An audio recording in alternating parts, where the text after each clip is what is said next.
Boa noite a todos e todas. Inicialmente, antes do início da mesa redonda, que será conduzido pelo professor José Márcio Carvalho, que é também o vice-presidente do evento, eu gostaria de falar algumas palavras, né? Por motivos de ordem pessoal, eu não vou poder ficar até o final, vou acompanhar grande parte, mas infelizmente até o final não poderei ficar. Então, transferir a minha fala de agradecimento para o início. E eu gostaria de agradecer, né, a todos os participantes do evento, né, todos os palestrantes, os participantes das mesas redondas, todos os autores que submeteram seus trabalhos, né? Cumprimento o professor José Márcio em nome de toda a comissão organizadora, a professora Zigrid, que é a coordenadora da comissão científica, a professora Bárbara, que coordena a turma de alunos que atuam como apoio logístico para o nosso evento, né? Que são os alunos da disciplina de tópicos em logística de eventos. Gostaria de agradecer especialmente à comissão organizadora e a todos os alunos que trabalharam, né, voluntariamente no nosso evento, fazendo com que tudo acontecesse de uma forma adequada, sem problemas, né, de transmissão, sem problemas de comunicação. Então, fica aqui meu muito obrigada a todos que contribuíram para o nosso evento nessa nossa 4ª edição, cujo foco é logística, operações e organizações de saúde, mas não restrita só a esses temas. Agradecer ao professor José Márcio, que foi o idealizador do evento, né, que é o líder do GOMETA, Grupo de Gestão e Operações, Projetos e Métodos de Apoio à Decisão, nosso parceiro, né, que está sempre conosco. Então, professor José Márcio, muitíssimo obrigada, primeiramente pela idealização do evento, que hoje está cada vez maior, né, a gente está agregando cada vez mais organizações públicas, também palestrantes externos. Então, a experiência e a troca de conhecimentos esse ano foi fantástica. Gostaria de agradecer a todos que participaram, que nos prestigiaram. Os debates foram excelentes, né? Todos contribuíram de alguma forma. Então, muitíssimo obrigada. Agradeço pela presença hoje nessa mesa redonda. Desejo que o evento seja frutífero, como todos os demais, né? É a última mesa redonda e não mais importante. É excelente ter esse tema também no nosso evento e organizações, né, tão importantes como o Exército, né, a Agência Espacial Brasileira. Então, assim, é extremamente importante ter vocês. Muito obrigada. E eu desejo um bom evento a todos. Passo a palavra para o professor José Márcio. Muito obrigada. Professora Patrícia, muito obrigado. Professora Patrícia é a presidente do evento, né, companheira de primeira hora para poder viabilizar a primeira gestão do GOP. O GOP tem passado por um processo de crescimento muito rápido e de desenvolvimento também. Batemos recorde de público, depois a gente vai fechar os números da atual edição, mas em todas as edições nós tivemos um público crescente e também crescente o número de submissões, né? Então, nós temos procurado contribuir para o debate científico ligado à gestão pública aqui em Brasília, mas nós somos bastante ambiciosos, queremos contribuir para o debate em gestão pública nacional e internacional também. Quando for o devido momento, nós vamos ter as nossas sessões internacionais no GOP, né? Quando a gente tiver passado pelo devido processo de aprendizagem. Importante dizer que o nosso evento ele tem duas dinâmicas principais, desde o início, e nós concordamos, né, professora Patrícia, de que funcionou bem desde o início e nós mantivemos. O Congresso tem uma parte voltada para a construção científica, que são os eventos que acontecem durante o dia, com a submissão de artigos científicos e o debate científico qualificado sobre esses temas trabalhos que foram submetidos. Depois a gente gera os anais do Congresso, que são publicados e se tornam disponíveis para a comunidade de formuladores de políticas públicas e de construção de ciência. E a outra parte são as mesas redondas, que é mais voltada para o exercício da gestão propriamente dita.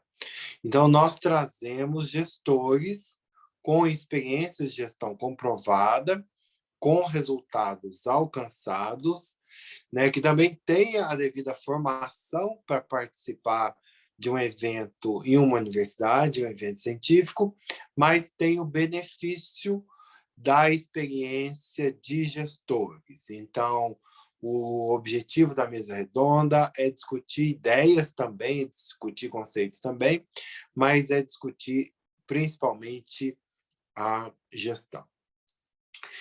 Dito isso, comecemos a nossa mesa redonda, né? Eu vou convidar o senhor José Carlos Alves, da Global Escola de Gestão, e vou ler rapidamente aqui a experiência dele. Só um minuto.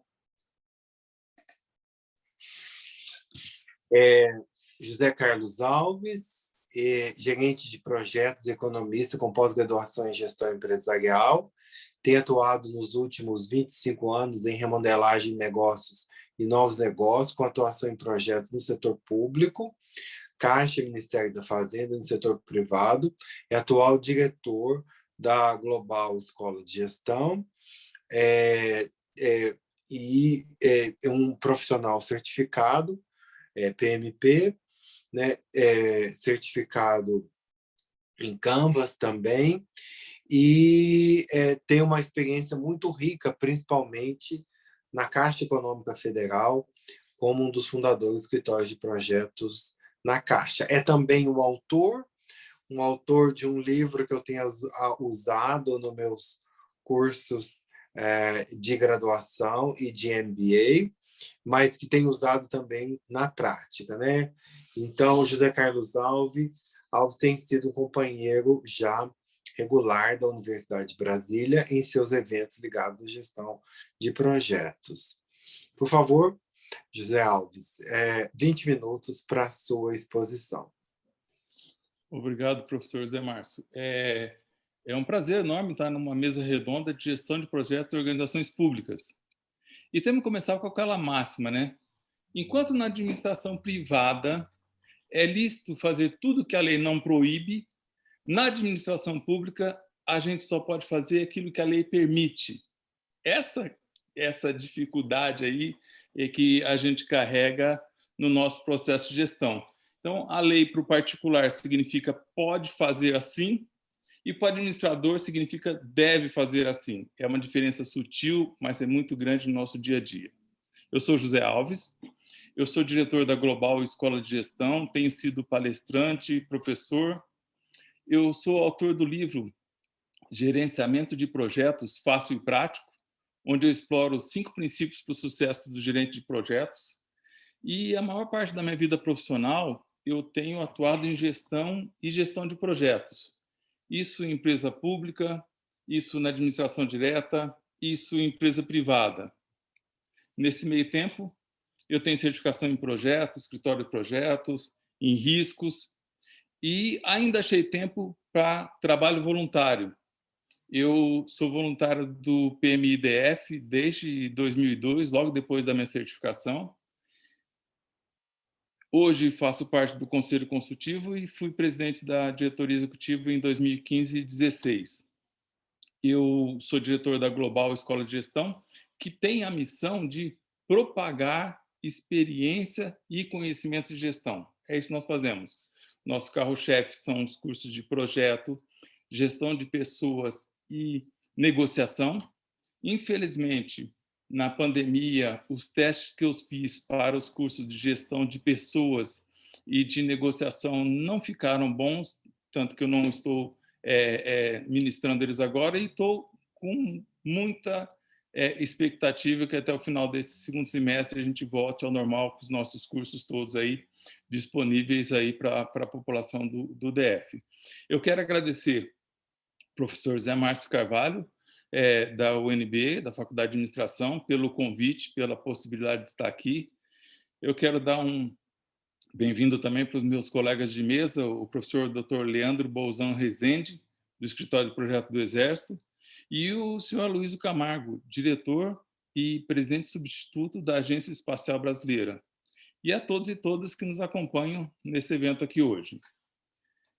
O tema que eu estou escalado para falar com os senhores é gestão da urgência/emergência em projetos. E eu pretendo discorrer sobre urgência e emergência, apresentar alguns cases e finalizar com algumas recomendações baseadas na minha experiência de trabalho no meu dia a dia. Eu acho que a maioria dos que estão aqui já passou por situação de urgência ou emergência em projeto, quando as coisas realmente saem do trilho e definitivamente a gente tem que fazer uma atuação pontual específica. Mas eu queria falar aqui um pouco de gestão com um tema mais abrangente. Não só projeto, mas gestão como um todo. Eu tenho defendido e tenho tido problemas com isso.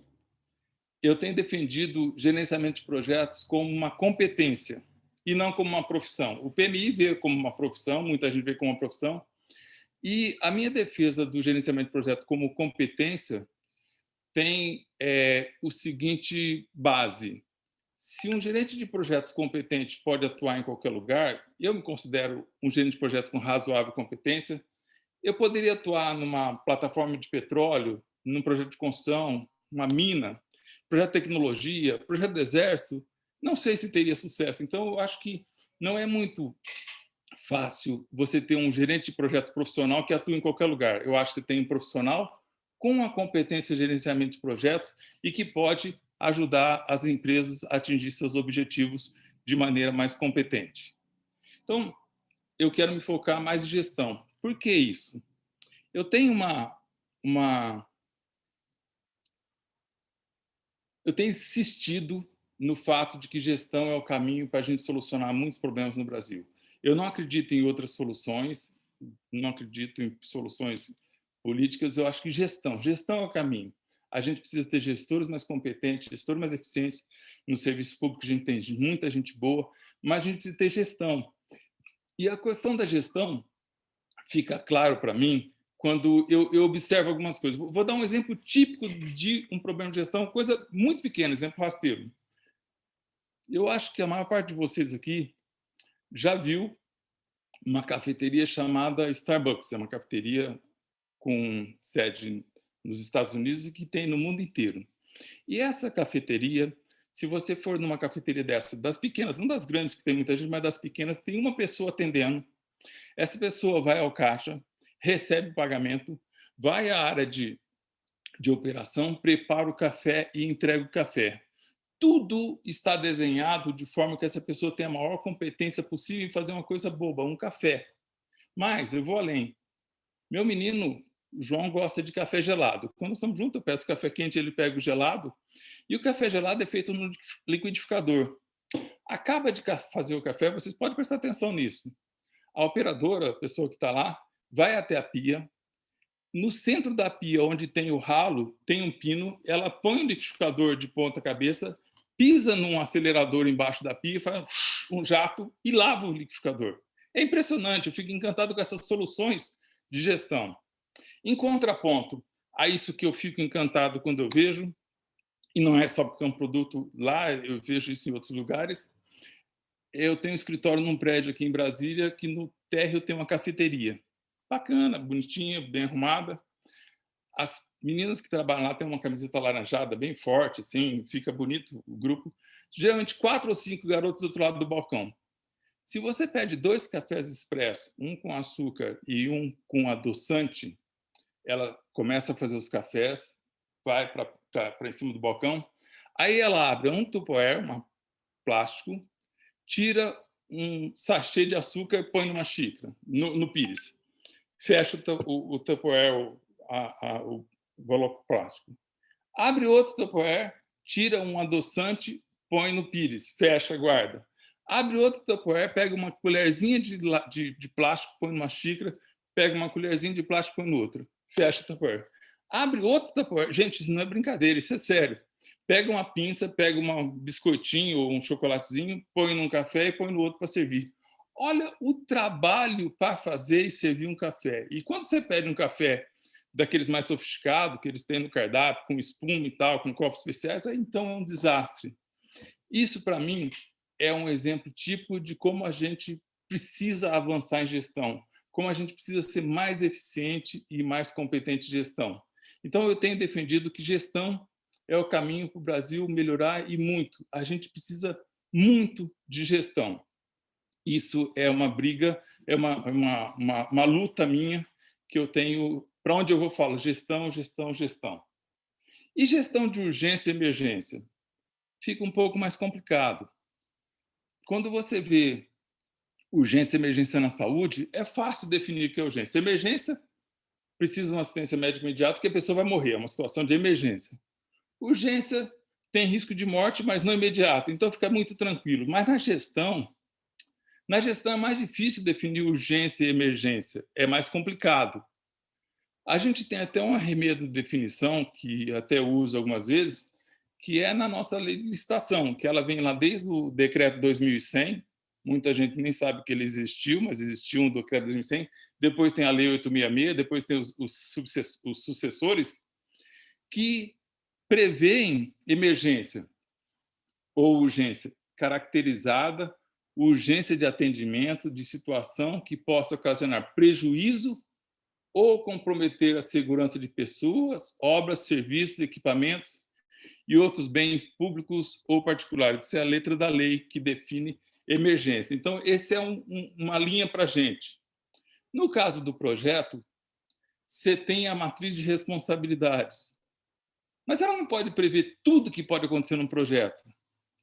Emergências podem ocorrer em qualquer momento e é difícil prevê-las. Você pode estar gerenciando um projeto confortável. Vocês já viram um projeto com reserva de contingência, com valor de orçamento para a contingência? Isso é raro, mas existe. Aí é um caso bom de ser gerente. Mas, na maior parte das vezes, a matriz de responsabilidade não consegue delimitar tudo o que pode acontecer. Qual é o primeiro conselho que eu deixo para vocês? Primeira sugestão para vocês como profissionais, e aí é da minha vivência. Tem que ter uma igualdade entre autoridade e responsabilidade. Vou dizer para vocês, nunca como profissionais, aceite ter mais responsabilidade do que autoridade. Nunca faça isso.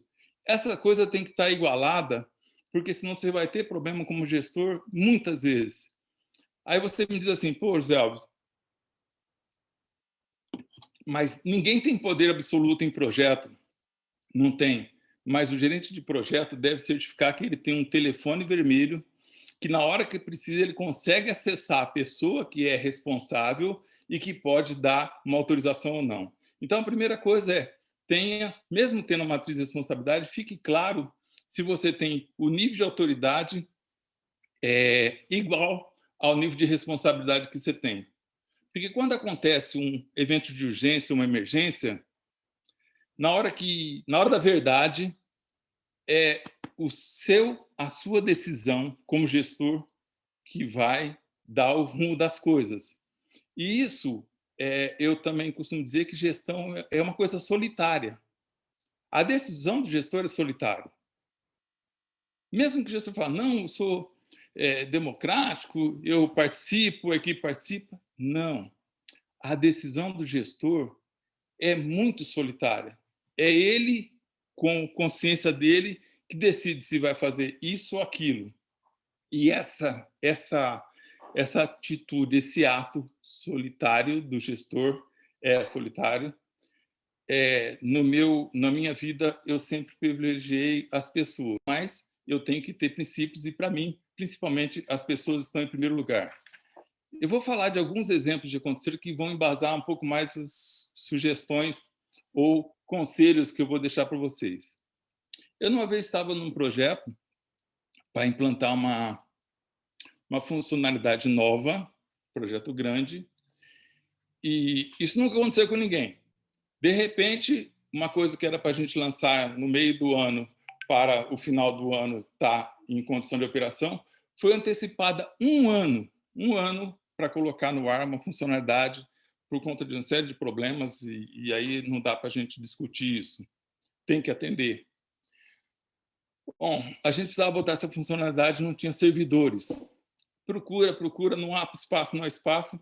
Aí achamos um grupo de 10 servidores que funcionavam numa das nossas bases, que com um upgrade de processamento e memória poderia acomodar essa funcionalidade que tinha que entrar coisa de 3, 4 meses. Autorizei o upgrade desses computadores. Não era uma coisa complicada, não era complexa. Conseguimos fazer, conseguimos colocar a funcionalidade no ar e, por incrível que pareça, foi um sucesso, as empresas todas acessando, e foi uma maravilha. Algum tempo depois, eu vim a saber que aquele ato estava sendo questionado como uma compra disfarçada, que alguém julgou que aquilo não foi um upgrade e que foi uma compra. Isso me gastou alguns anos de discussão com o jurídico, foi até o judiciário, a gente deve ter demorado pelo menos 10, 12 anos para se livrar dessa discussão, que era inócua. Mas o que aconteceu? Faltou registrar adequadamente tudo o que aconteceu em volta daquela problemática. No afã de fazer, no afã de atender, a gente deixou de registrar adequadamente tudo que precisava ser registrado. Então, segundo conselho, por mais que seja difícil, registre todas as solicitações de mudança de maneira adequadamente. Registre tudo o que está acontecendo à volta da solicitação de mudança, porque isso no futuro pode ser muito importante para vocês como gestores. Então, primeiro recado, nunca aceite uma responsabilidade sem autoridade. Segundo, registre tudo. A maior parte das metodologias tem processo de gestão de mudanças muito complexas, muito sofisticadas. Mas a maior parte dos gestores não registra as solicitações de mudança de maneira adequadamente, de maneira no futuro poder defender de uma situação como essa que a gente viveu. Um segundo exemplo. Eu tinha uma operação acontecendo numa cidade brasileira e eu recebo um telefonema com a seguinte informação: ó, tem um zoom aqui que o prédio está afundando. Acreditem nisso, o prédio está afundando. Eu falei com o meu gestor local, falei, escuta, mas que história é essa? Não, é que tem uma lenda aqui que essa região já teve problemas e tal. Eu falei, vai até o administrador do prédio, o síndico, converse seriamente com ele e veja o que está acontecendo. Ele foi até o administrador, voltou, olha, o síndico disse que não é problema não, que isso já aconteceu no passado, as pessoas se preocupam, mas não tem que preocupar. Eu falei, qual que é a evidência? Ele falou, ó, ele me mostrou lá, tem um ponto que o edifício baixou 15 centímetros num pilar de um dos lados. E, cara, agora pega o nosso pessoal e tira do prédio. A gente usava 2 andares do prédio, era um prédio de vários andares. Eu falei, cara, mas é difícil, é complicado. Eu falei, não, tira todo mundo agora até uma avaliação técnica. Difícil. A ordem é todo mundo abandona a sua sessão de trabalho e sai fora do prédio agora. Com essa confusão do povo começar a sair e tudo mais, o pessoal da fulano está saindo. Bom, conclusão, acabaram chamando o bombeiro. O bombeiro chegou depois de umas 3 ou 4 horas que a gente já estava retirando o nosso pessoal, tinha retirado praticamente o pessoal do prédio e realmente bloqueou o prédio, interditou, tirou todo mundo. E aí começaram as confusões. O prédio realmente cedeu um pouco mais, mas foi feito arranjo e salvou todo mundo. O que tem diferente disso da outra situação? Eu tinha um dossiê que era um calhamaço de papel sobre tudo que aconteceu. Eu tinha plantas do prédio, eu tinha histórico do que aconteceu, eu tinha até os filmes das reportagens que aconteceram durante o período da confusão lá. Eu guardei um calhamaço. Por quê? Eu tinha lá uma unidade jurídica, como todo mundo saiu, deixou os computadores, não é como hoje, que as pessoas acessam à distância, não tinha isso há 20 anos atrás. Uma ou outra pessoa tinha VPN, ninguém tinha, a maior parte das pessoas não tinha. E a gente teve o quê? E tinha 2 ou 3 semanas para entregar o imposto de renda. A moçada estava tudo com os documentos de imposto de renda nas gavetas, fazendo imposto de renda. Como saiu todo mundo às pressas, ninguém levou. Então, eu passei alguns anos brigando, me defendendo, com as pessoas que tiveram problema com imposto de renda, com o jurídico, algumas coisas a gente foi até alguns juízes para explicar, mas a gente tinha um dossiê tão completo, tinha uma estrutura tão bem montada de informação, que para onde a gente ia não tinha muita discussão. Por que eu digo isso? Porque, com o passar do tempo, as coisas vão mudando e as pessoas vão esquecendo do que aconteceu e você vai perdendo referência. Eu imagino hoje, daqui a alguns anos, alguém falar num projeto, falar, não consegui reunir as pessoas porque estávamos numa pandemia. Aí alguém vai falar, mas por que você não faz um Meet? Hoje fazer um Meet é uma coisa normal. Há um ano atrás, ninguém tinha essa necessidade de que vai fazer um Meet, vai fazer assim. Então, as coisas vão mudando. Fala, Zé Márcio. 5 minutos para terminar. No meu controle aqui são 2 minutos e meio. Ok, tá bem. Tá bom? Então, a gente tinha essa solução muito bem condensada e muito bem resolvida. Então, nas 3 sugestões que eu vou deixar para vocês para urgência e emergência. Nunca aceite uma autoridade diferente da sua responsabilidade. Quando você tem mais autoridade, mais responsabilidade do que autoridade, você está numa situação muito complicada no projeto.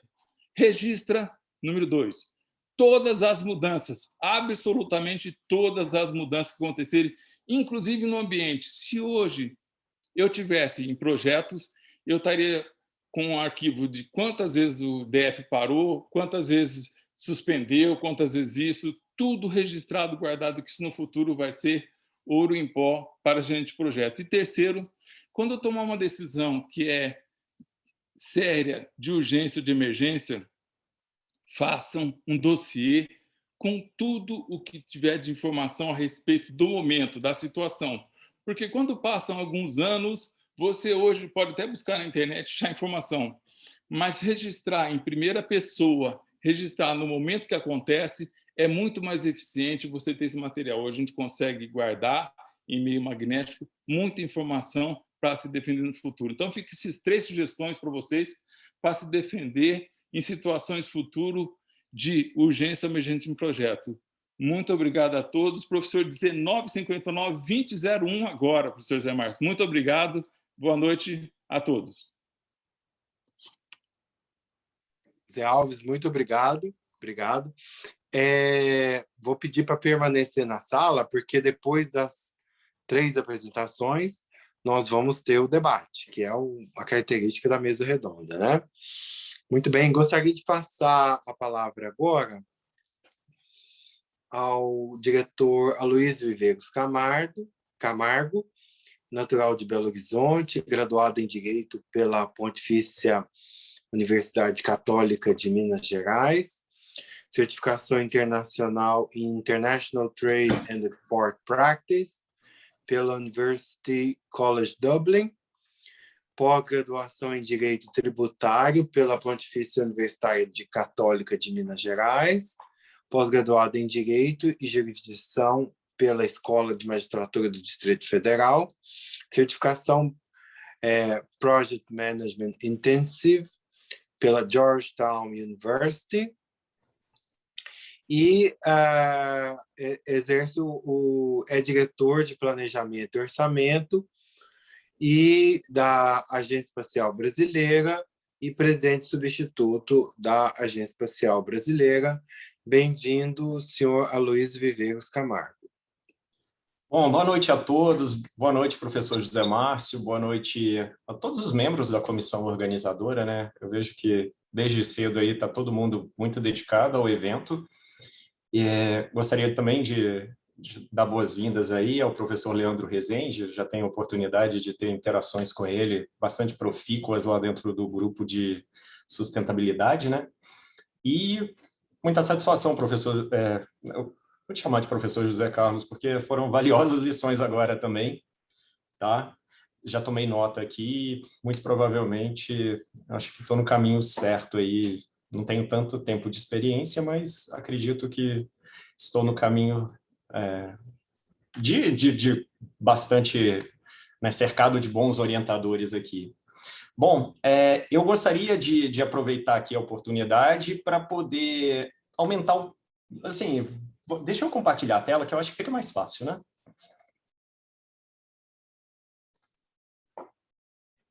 Vocês conseguem ver? Sim. Tá a tela preta aí, Gabriel? Isso, a tela preta. Ok, ótimo.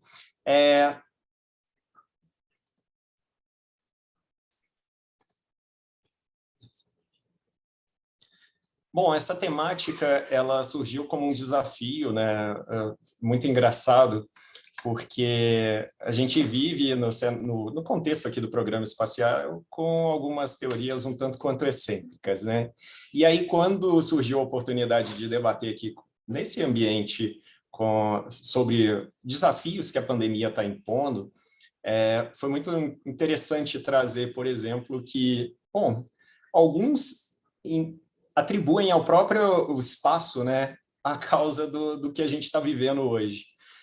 A gente se deparou com um estudo recente, né, de uma revista de genética em que sugere com evidências que eles dizem bastante consistentes que a origem da Covid seria extraterrestre. Eu vou deixar esse debate para o pessoal das ciências biológicas ou da genética e falar apenas como que a tecnologia espacial, né, como que as atividades espaciais elas têm contribuído para poder mitigar um pouco dos efeitos da pandemia e, de certa forma, como que a gente está fazendo isso aqui na Agência Espacial Brasileira, né? Bom, todos sabem, né, de certa forma, que as atividades espaciais elas fornecem ferramentas inovadoras para melhorar a vida e acelerar o desenvolvimento sustentável em muitas áreas. Não é diferente com a saúde, né? Nós temos visto aí inúmeras tecnologias que estão sendo utilizadas nesse cenário de pandemia, telemedicina, controle de dispersão da doença, e o que revela o que para a gente? Que a gente está vivendo num mundo cada vez mais conectado, né? E é inegável que essa conectividade global já não é de agora, né? A gente já sabe disso há algum tempo, e o ser humano acabou por dominar essa perspectiva de conectividade global. O que vem ocorrendo na pandemia é que isso reforçou a nossa completa dependência das tecnologias para nos mantermos conectados, tanto dentro das nossas relações interpessoais, quanto mesmo dentro das práticas profissionais.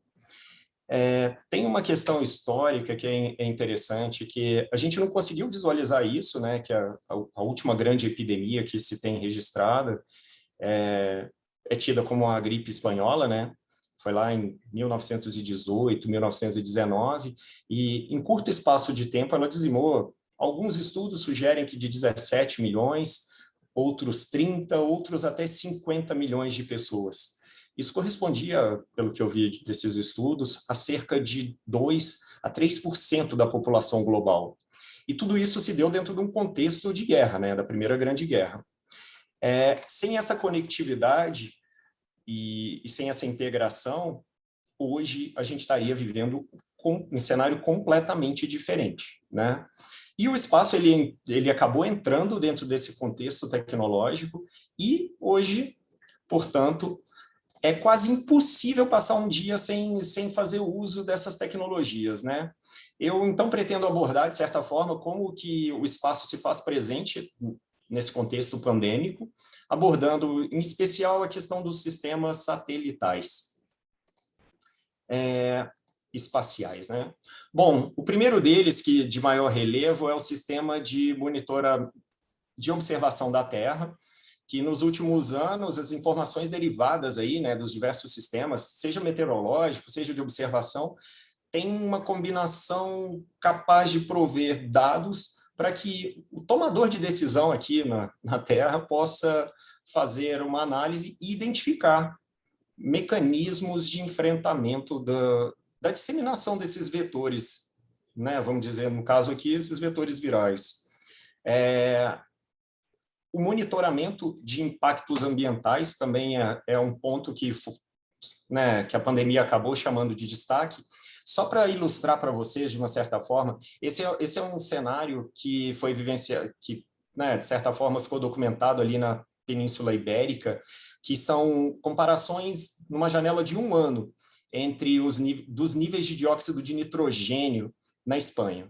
E vocês podem ver que o cenário de 2019 era mais crítico do que o cenário 2020. Bom, outro ponto de destaque que a pandemia acabou trazendo foi a questão do valor da transparência global. Como as nações têm enfrentado os desafios impostos pela pandemia. Eu trouxe um caso aqui que tem até esse contexto da gestão de projetos, né, e do caráter de urgência, que é as imagens da construção de um hospital em Wuhan em cerca de 10 dias. Né, isso é fantástico para a gente ver como que a valorização da maturidade em gestão de projetos tem que ser uma prioridade do gestor público, né?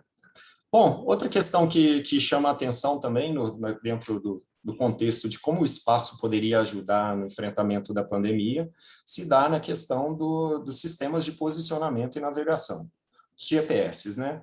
Por óbvio, fica claro que a pandemia mexeu nesse fluxo comercial, né? O mundo passou a consumir de forma diferente e a pandemia ainda trouxe essa questão da dificuldade de circulação de tráfego, especialmente o aéreo, né? As pessoas ficaram confinadas às suas regiões e, com isso, a gente tem observado uma certa dificuldade de retomada do crescimento econômico. Daí a importância de se ver que a circulação de pessoas está associada a uma retomada do crescimento. Bom, outro ponto de destaque dentro desse contexto se dá no que a gente chama de contact tracing. Bom, não sei se vocês já viram alguns filmes em que sempre se busca ali o paciente zero, né? O que essa tecnologia está querendo sugerir, e isso a gente já tem aplicativos hoje, é que na medida que as pessoas infectadas elas passam a ser identificadas, elas passam a ser também rastreadas.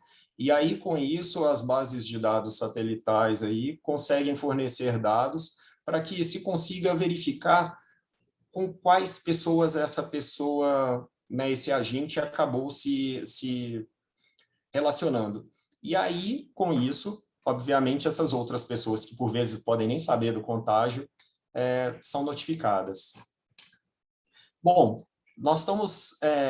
nós vimos ainda dentro do contexto do setor espacial diversos spin-offs, né?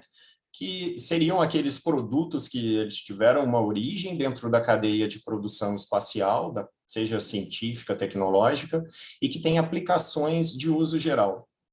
Daí todo mundo lembra da questão das espumas de memória, né?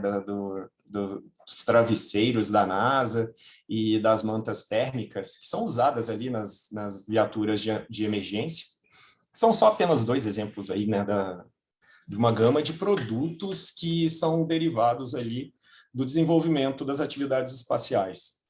Bom, mas fica a questão, como que as organizações privadas e as públicas reagiram uma vez que a pandemia foi anunciada?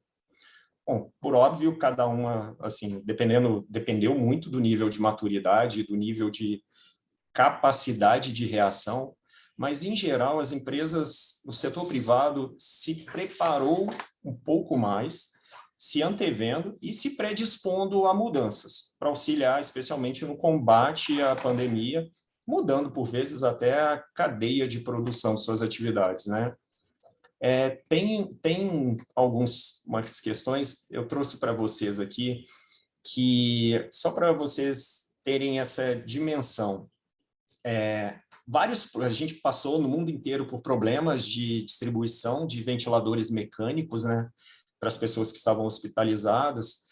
E olha um caso interessante, esse aparelhinho que vocês estão vendo aí foi desenvolvido por um laboratório de pesquisa da NASA, e é interessante porque um dos requisitos desse processo era que ele não poderia utilizar componentes da cadeia de produção dos respiradores convencionais. E aí, num curto espaço de tempo, essa equipe conseguiu trazer uma solução que foi submetida lá para o FDA, instituição norte-americana responsável pela regulação, e com isso conseguiram colocar no mercado para atingir o público. E o que ficou claro dentro desse contexto? Que quando o setor privado ele atua com uma certa assistência governamental e ele conta com um arcabouço de rápida regulação, né, das atividades, essa cooperação ela acaba sendo benéfica para toda a sociedade. Então, indústria, academia, investidores, reguladores, né, acabam trazendo esse resultado por meio dessa proatividade nas atividades, né?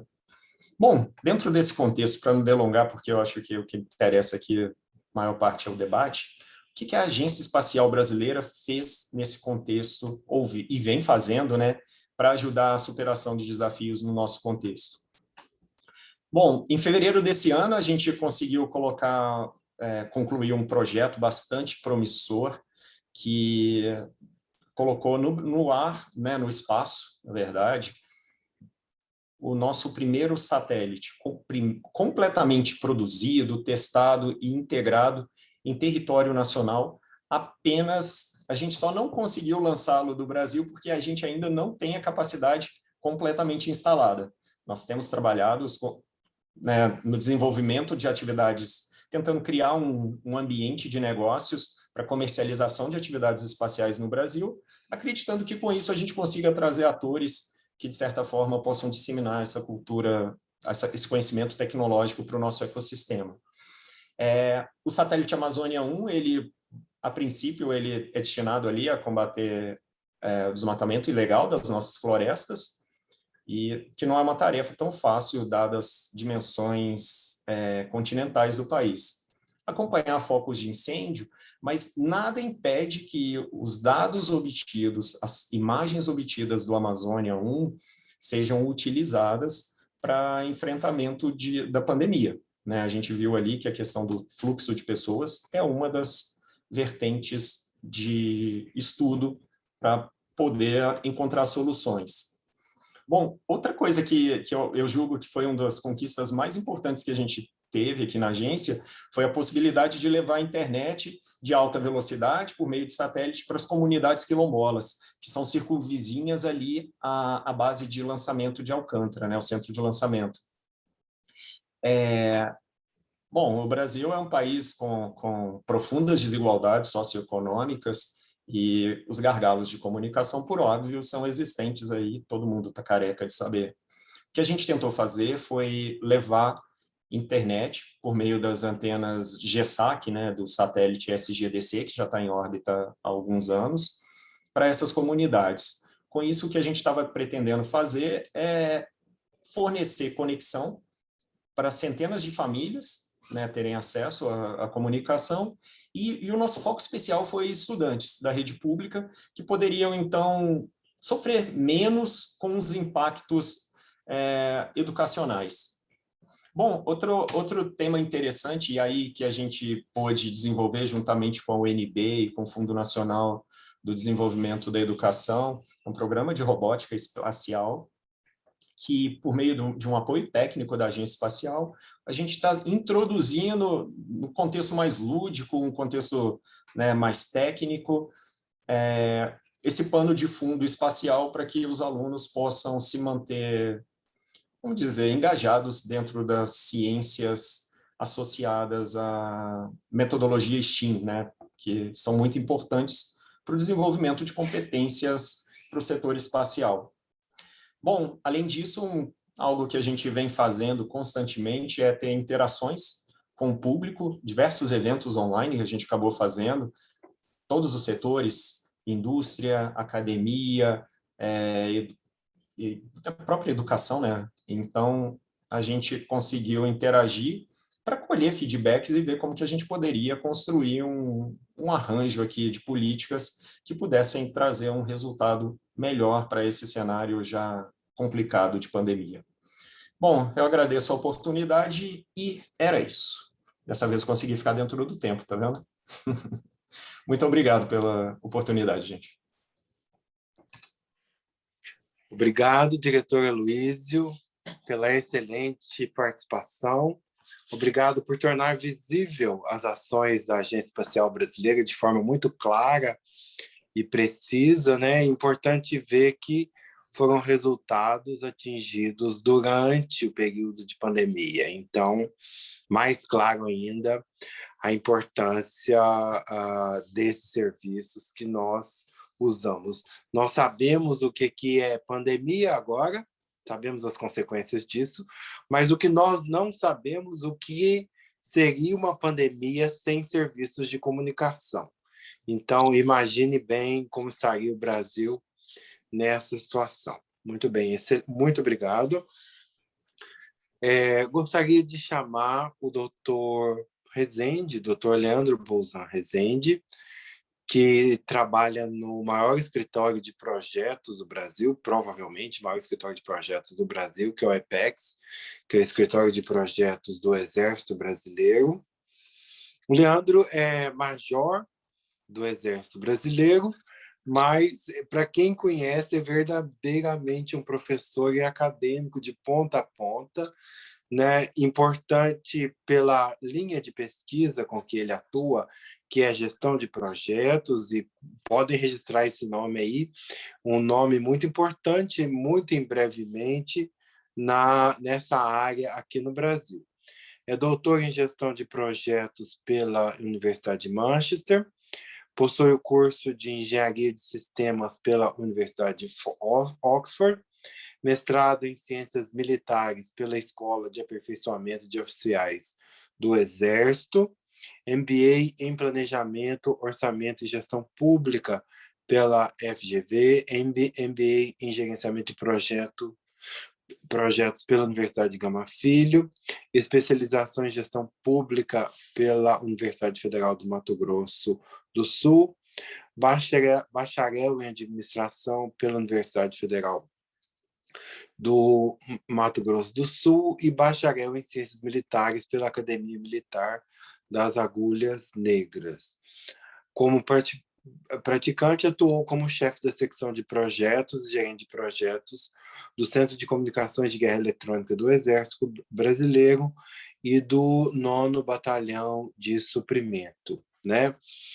Ele faz parte do grupo de pesquisa sobre projetos de defesa, que é um grupo chefiado pelo professor Herbert Kimura, da UNB, da qual eu tenho orgulho de participar. A professora Zigrid, que está presente na sala, também participa. Mas eu destacaria uma coisa que o Dr. Rezende não colocou do CV dele, né? Ele está trazendo para o Brasil uma metodologia de revisão sistemática, é pioneiro disso, com resultados bastante interessantes já alcançados. Dr. Rezende, por favor, 20 minutos para a apresentação. Obrigado, professor. Agradeço em nome do senhor toda a equipe da organização pelo convite, também os outros palestrantes e o pessoal que nos assiste. Obrigado por reservar um tempo para vir hoje aqui e discutir um pouco de gerenciamento de projeto, né? Deixa eu dar meu play aqui, senão me perco no tempo.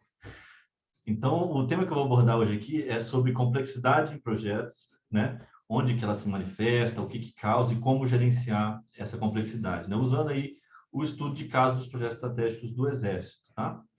Ao longo da palestra aqui, eu vou deixar vários QR Code de artigos que foram produzidos nesse projeto de pesquisa, que depois quem quiser pode ir lá baixar ou pode acessar o site também. A gente deixa toda a produção lá para justamente nosso objetivo aqui é transferir, né, conhecimento da academia para a prática, fazer essa ponte. Então, deixa eu avançar aqui. Então, o que é a agenda que eu coloquei aqui? Primeiro, apresentar um pouco do contexto nessa defesa, não é um assunto muito comum, né? Vou apresentar aqui a metodologia de como nós chegamos a esses resultados, né? E aí discutir, propriamente dito, o principal, que é onde, o que e como essa complexidade é gerenciada, né? E com a conclusão rapidinho. Então, o contexto de defesa é o seguinte, alguns anos atrás, o Brasil decidiu dar um investimento em defesa, não só em defesa, mas também ele tem o SGDC, né, que tem a interface aí com a Agência Espacial, então essa parte da indústria do complexo, né, de defesa e aeroespacial. Então, são diversos projetos muito complexos. Na época, eu trabalhava em um deles e eu sentia uma certa dificuldade, né, por mais que tinha ali a experiência em projetos, tinha alguma coisa que a gente não conseguia gerenciar. E daí isso me motivou um pouco a entender melhor essa parte de complexidade, tá? Sobre esse contexto aqui, tem um artigo sobre política e outro sobre economia de defesa, que eu estou deixando aqui, quem quiser depois ler, tá? E que meio que dá o contexto todo.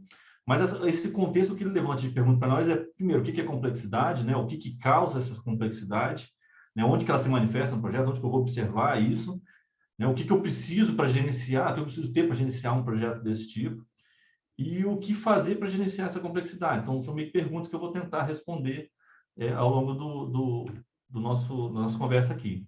Então, quanto à metodologia, como é que a gente chegou a esse resultado? Eu vou resumir bem aqui, né? A gente começou com uma análise bibliométrica sobre os últimos 50 anos de pesquisa em complexidade de projetos. E nessa análise, a gente revelou aqui que tinham 4 grandes assuntos ali. Naturalmente, o que é complexidade, a complexidade em projetos, mas também uma outra conversa sobre capacidades e sobre competências, sobre performance também, e algumas preocupações pontuais sobre agendamento, o problema de recursos limitados, né? Então, a gente conseguiu identificar essas áreas, né? Um artigo foi publicado, virou o ano aí como um dos mais citados lá no Project Management Journal. Então, quem tiver curiosidade, tem aí o link, tem também no nosso site para baixar. E dentro desses temas, o que a gente utilizou dentro do projeto, do nosso projeto de pesquisa foi, vamos falar então da parte de complexidade e vamos falar um pouco da parte de competência, né? A gente focou nessas questões. Então, feita essa análise bibliométrica, a gente passou para uma revisão sistemática, desses dois lados, usando essas keywords que estão aqui, né? Chegamos a esses artigos aqui. Então, teve uma parte de busca, depois uma avaliação de qualidade, né? Depois sintetizando todas essas informações ali, fazendo a codificação, e no final analisando, né, verificando se chegamos à nossa saturação, a consistência dos códigos gerados, para poder criar um framework que eu vou apresentar logo à frente, tá? Então, feita a revisão sistemática e criados esses frameworks, nós fomos para algumas entrevistas, entrevistar especialistas. Então, antes eu estava focado em abstrato, né, tratando o assunto independente da indústria, aqui não, aqui a gente entra de fato na indústria de defesa brasileira. Né? Então, seguimos esse protocolo aqui, então foi definido um tema, um protocolo de fato do que seria perguntado, que foi testado com pré-piloto, com piloto, né? Depois recrutamos pessoal entre empresas privadas e membros do governo, então esse pessoal que está naquela foto pequenininha ali, transcrevemos tudo, né, mandamos para o pessoal aprovar, porque aqui eu estou falando com vocês, está visual, eu estou gesticulando, então é informação, né? Quando a gente transcreve, meio que se perde um disso e daí para não ter nenhuma análise do que foi dito, né? E verificamos de novo também a questão de saturação de dados, para ver se a quantidade de entrevista era suficiente ou não, né? Se os códigos gerados estavam coerentes, e chegamos lá no reportar, que é parte do que a gente está fazendo aqui. Do lado da complexidade, nós construímos aquele framework que eu tinha dito, né? Então, do lado esquerdo aqui, nós temos a visão da literatura, foram identificados vários fatores de complexidade, ou seja, o que causa a complexidade, que depois foram contextualizados na defesa, que é essa parte da direita, e daí, dentre aqueles vários, nós identificamos alguns outros e identificamos quais são os principais no contexto da defesa. Achamos, então, 18 principais fatores de complexidade para a defesa. Não quer dizer que os outros não existam, né? Não existem, mas eles são menos perceptíveis, digamos assim, para os gestores que foram entrevistados. Né? E essa complexidade meio que se divide em algumas dimensões, né? Então, tem a dimensão estrutural, que vai tratar do tamanho das coisas, da interdependência entre essas coisas, né? A incerteza, o ritmo que eu dou um projeto, a questão de volatilidade, das coisas mudando, né? A questão de inovação, novidade, quão novo é aquilo para aquele grupo, né? A questão sociopolítica, que acontece muito nesses megaprojetos, e uma questão mais institucional. Então, foi criado esse framework, a mesma coisa, eu criei um outro framework para competência, daí talvez conecte um pouco com o que o José estava falando, a questão das competências, esse é um projeto, né? Identificamos ali as competências que estavam na literatura e depois aquelas que são mais predominantes no ambiente de defesa, né? Esse da literatura já foi publicado e o outro foi aceito recentemente, né? Agradeço aqui a professora Zig, que é uma das autoras, está aí conosco na organização, na audiência, que daí conseguimos publicar esse outro lado e logo estará lá naquele site e a gente pode compartilhar com o pessoal. Tá? Mas você vê que assim, são grupos de competência, mas que lá dentro tem várias competências. Então, eu tenho que ter a habilidade de influenciar alguém, né, para levar aquele projeto para onde eu quero, comunicar, trabalhar em grupo, questões emocionais, questões de contexto, gerenciais, cognitiva, profissionalismo na lida do gestão de projeto, a parte técnica de gestão de projeto, que a gente vê muito nos cursos, né, ou parte de conhecimento, experiência profissional da pessoa e alguns atributos pessoais. E dentre essas competências, a gente achou 27 que eram as principais competências, tá? Então, vamos agora para o desenvolvimento, que seria onde a gente vai juntar esses dois mundos. O modelo que a gente criou é o seguinte, então tem um projeto, né, lá no canto direito superior, tem ali, a gente pode falar que assim, o projeto tem um objetivo, né, eu vou dividir ele em domínios assim, do projeto. Então, ele tem um objetivo, né, que para atingir aquele objetivo, a gente desenvolve um produto, seja um serviço, um resultado que for. Esse produto, serviço, resultado, ele entregue por intermédio de um processo de transformação, um processo de trabalho, que se aproveita de pessoas e ferramentas para poder fazer isso. né? E essas pessoas, ferramentas, são fornecidas pela organização dona do projeto ou cliente do projeto, né? E fora isso, a gente tem um ambiente. Então, a gente pode classificar as coisas num projeto nesses domínios, né? Então, os domínios servem para organizar. Então, domínios... Deixa eu ver, acho que aqui tem um laserzinho, né? Aqui, laser. Então, os domínios organizam os fatores de complexidade. São aqueles que estão lá naquele framework, que vão dizer o quê? Então, o que causa? Os fatores de complexidade causam complexidade, né? E esses fatores de complexidade demandam, por sua vez, algumas competências de gerenciamento do projeto, né? Que seria o como, né? Então, como que eu gerencio? Bom, uma das formas é ter competência, porque isso vai me dar uma capacidade de entrega desse tipo de projeto, né? A premissa é que times mais preparados vão ter condições melhores de entregar projetos mais complexos, né? Então, isso facilita o gerenciamento e a gente fica nesse ciclo que no meio a gente tem algumas estratégias genéricas, porque eu posso atuar tanto para tentar reduzir a complexidade, como para tentar aumentar a minha competência, a minha capacidade. Então, o modelo de análise que a gente usa é mais ou menos esse, tá? E aqui a gente chega, então, aonde a gente junta aqueles dois mundos. Então, do lado esquerdo, complexidade, então aqueles os principais fatores de complexidade, são aqueles 18, e as competências que usadas, são 27, eu acho que eu falei, né? Mas são as competências que a gente usa. Então, a gente começou a cruzar isso, né? Então, quando, na fala do entrevistado, ele falava um determinado problema que ele teve, e a competência que ele teve para resolver, então existe uma correlação, e daí essas setas representam isso, como uma coisa se correlaciona com outra. Quebrando por domínios, então, por exemplo, no domínio do objetivo, que tipo de problema que a gente enfrenta ali? Então, problemas de alinhamento de visão e expectativa, né? Número de stakeholders muito grande, projetos desse porte envolvem muitos stakeholders, muita parte interessada, né?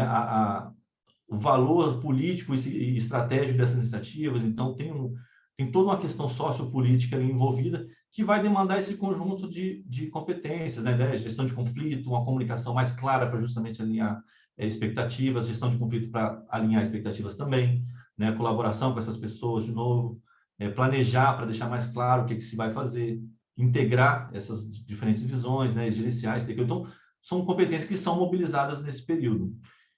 E daí, aqui à direita, eu sempre coloquei no par de cima aqui o que a gente pode fazer para reduzir complexidade e o que a gente pode fazer para aumentar a capacidade. Eu dei algumas sugestões para tentar fazer essa conexão com o mundo prático, né? Como que eu transfiro essa pesquisa, ok, gerou artigo, mas e agora vamos para a prática? O que o pessoal pode utilizar? Então, fica algumas dicas, né?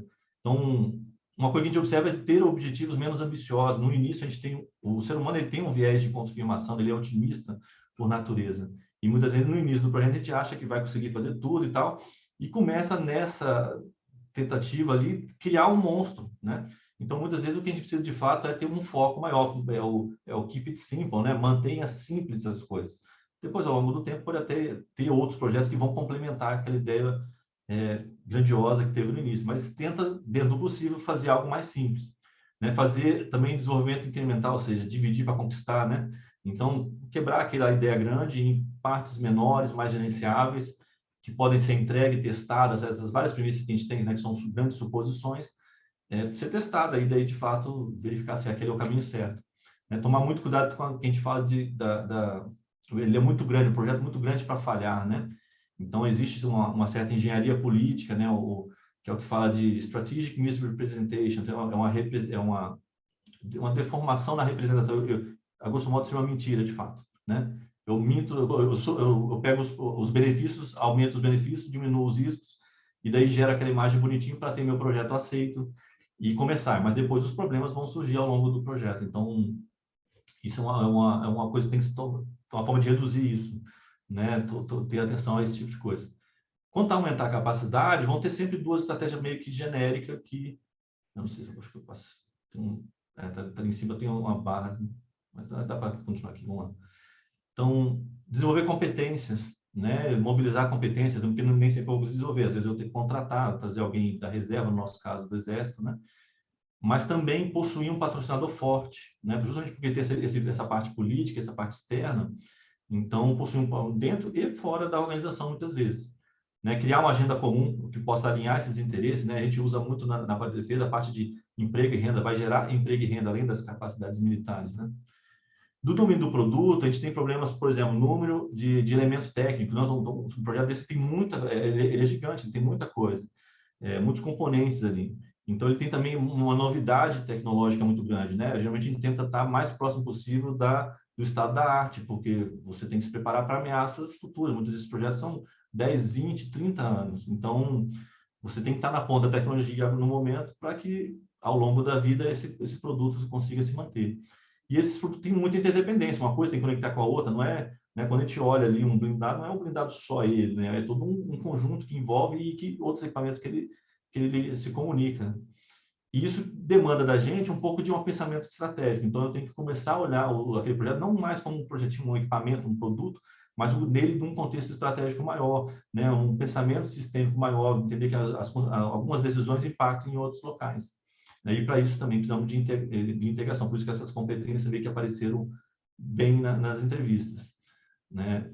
Para reduzir a complexidade, muitas vezes a gente tenta criar equipamentos que tem que fazer tudo, tem que operar em todos os ambientes operacionais, e ele tem que ser um canivete suíço, e às vezes não dá, você realmente vai ter que optar por versões diferentes, por versões mais simplificadas, porque se você tentar fazer tudo, muitas vezes você não vai fazer nada direito. Então, muitas vezes a gente tem que reduzir, produtos mais focados para situações, cenários mais específicos. Né? A gente muitas vezes também tem que terceirizar isso, né? Fazer o outsourcing, porque são produtos muito tecnológicos e eu não tenho todas essas competências dentro da minha organização. Então, eu tenho que terceirizar, tenho que trazer um contratado, né? Trazer a academia, é o que a gente fala geralmente da tríplice hélice, né? Governo, indústria e academia trabalhando juntas. Usar também tecnologias conhecidas, como tem muita questão de inovação, então, usa coisas já simples, né? Que é o COTS, é o Commercial Off the Shelf, então é coisa que já está pronta, está na prateleira. Então, se é possível, traga produtos já, toda aquela parte de desenvolvimento você não precisa ter, né? Mas muitas vezes a gente tem esse desenvolvimento, e por isso a gente tem que avaliar a prontidão tecnológica, né? Que tem um nível de prontidão tecnológica, né? Aquele negócio que está primeiro na academia, aí vai para laboratório, vai para piloto, até chegar num ponto que vai ser testado para produção em massa e vai ser testado em campo mesmo, né? No nosso caso, é o pronto para combate, testado em combate. Esse é o lado da complexidade. Do lado da competência, a gente tem, além do desenvolver e de mobilizar, né, a questão de algumas ferramentas, porque aqui entra num aspecto mais técnico, mais de engenharia. Então, tem engenharia de sistema, que pode ajudar, engenharia de requisito, engenharia de comunicação, matrizes de interdependência entre requisito, que é DCM, software específico, gêmeo digital, que é onde você pega aquele produto, cria um gêmeo digital dele e você testa todo ele digital antes de produzir físico, né? Realidade virtual. Então, esses são todos ferramentas que podem ajudar a elevar a capacidade de gerenciar esses diversos desafios que tem. Do domínio do processo, ou seja, do processo criar esse produto, a gente vê que o escopo é muito grande, eles são mega projetos, são projetos grandes em termos de tamanho e variedade, e existe uma interdependência muito grande desses elementos. Então, uma coisa tem que ser entregue para que outra seja entregue, ou tem que aguardar para que daí conseguir produzir uma outra coisa. Então, existe essa questão, né? Então, de novo, existe essa parte do pensamento sistêmico, de capacidade de integrar e de gerenciar muito bem os requisitos e configuração desse produto, desse projeto. Tá?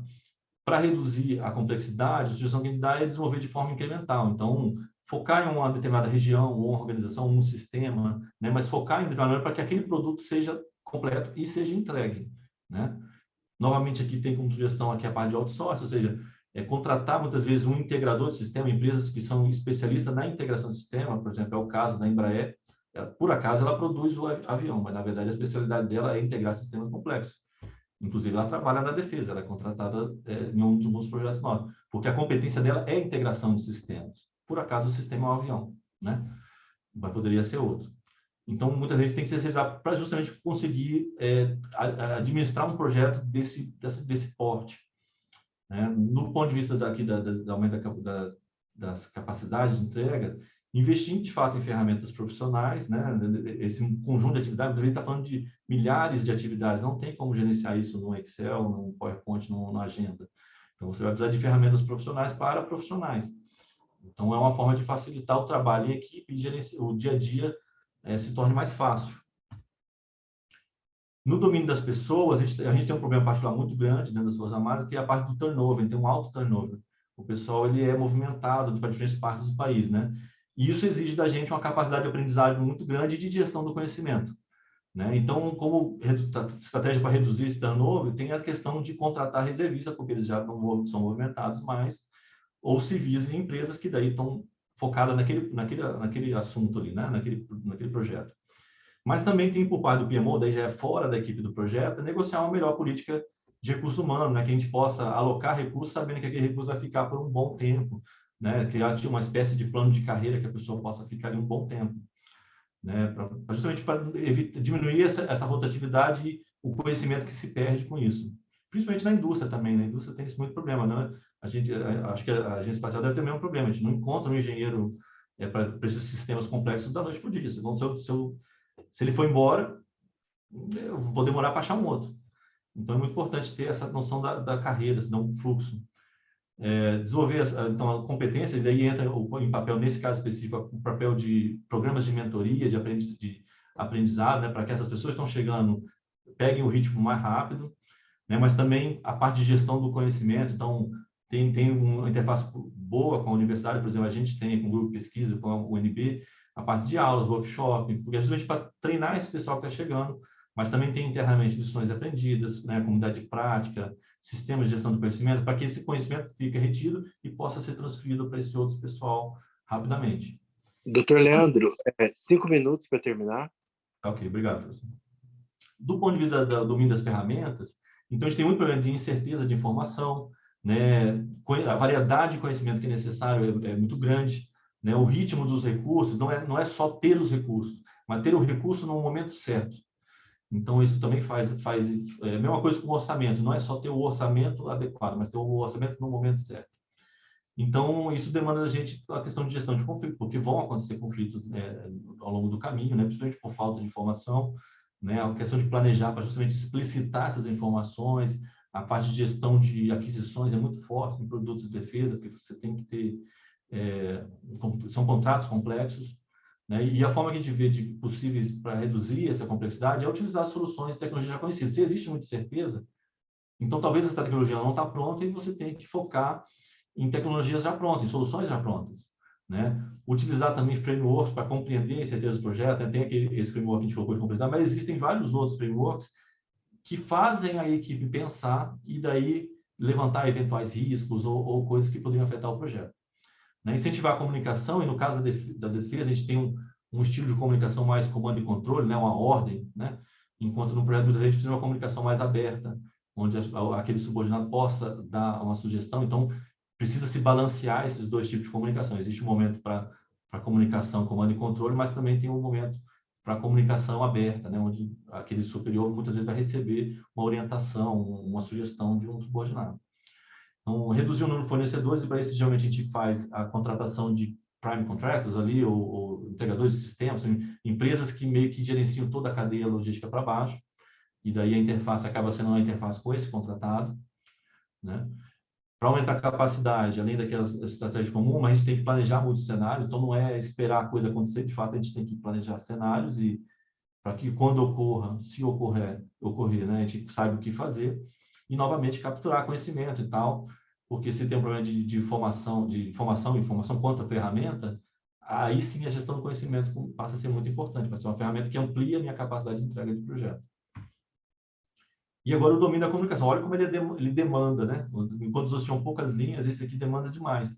E os problemas nele, assim, os fatores, estão focados na adequação dos processos gerenciais, né? E adequação dos processos comerciais, que é a parte de licitações e tal, que não é aquela licitação de Lei 866, né? Geralmente a gente está fazendo contratações internacionais. E normas informais, né? A cultura organizacional de uma forma. Então, ele mobiliza diversas competências, praticamente todas.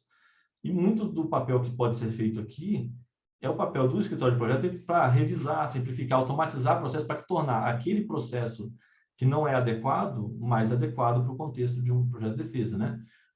O comercial, inclusive, né? Embora esteja um pouco além da nossa capacidade, por quanto aqui, mas também.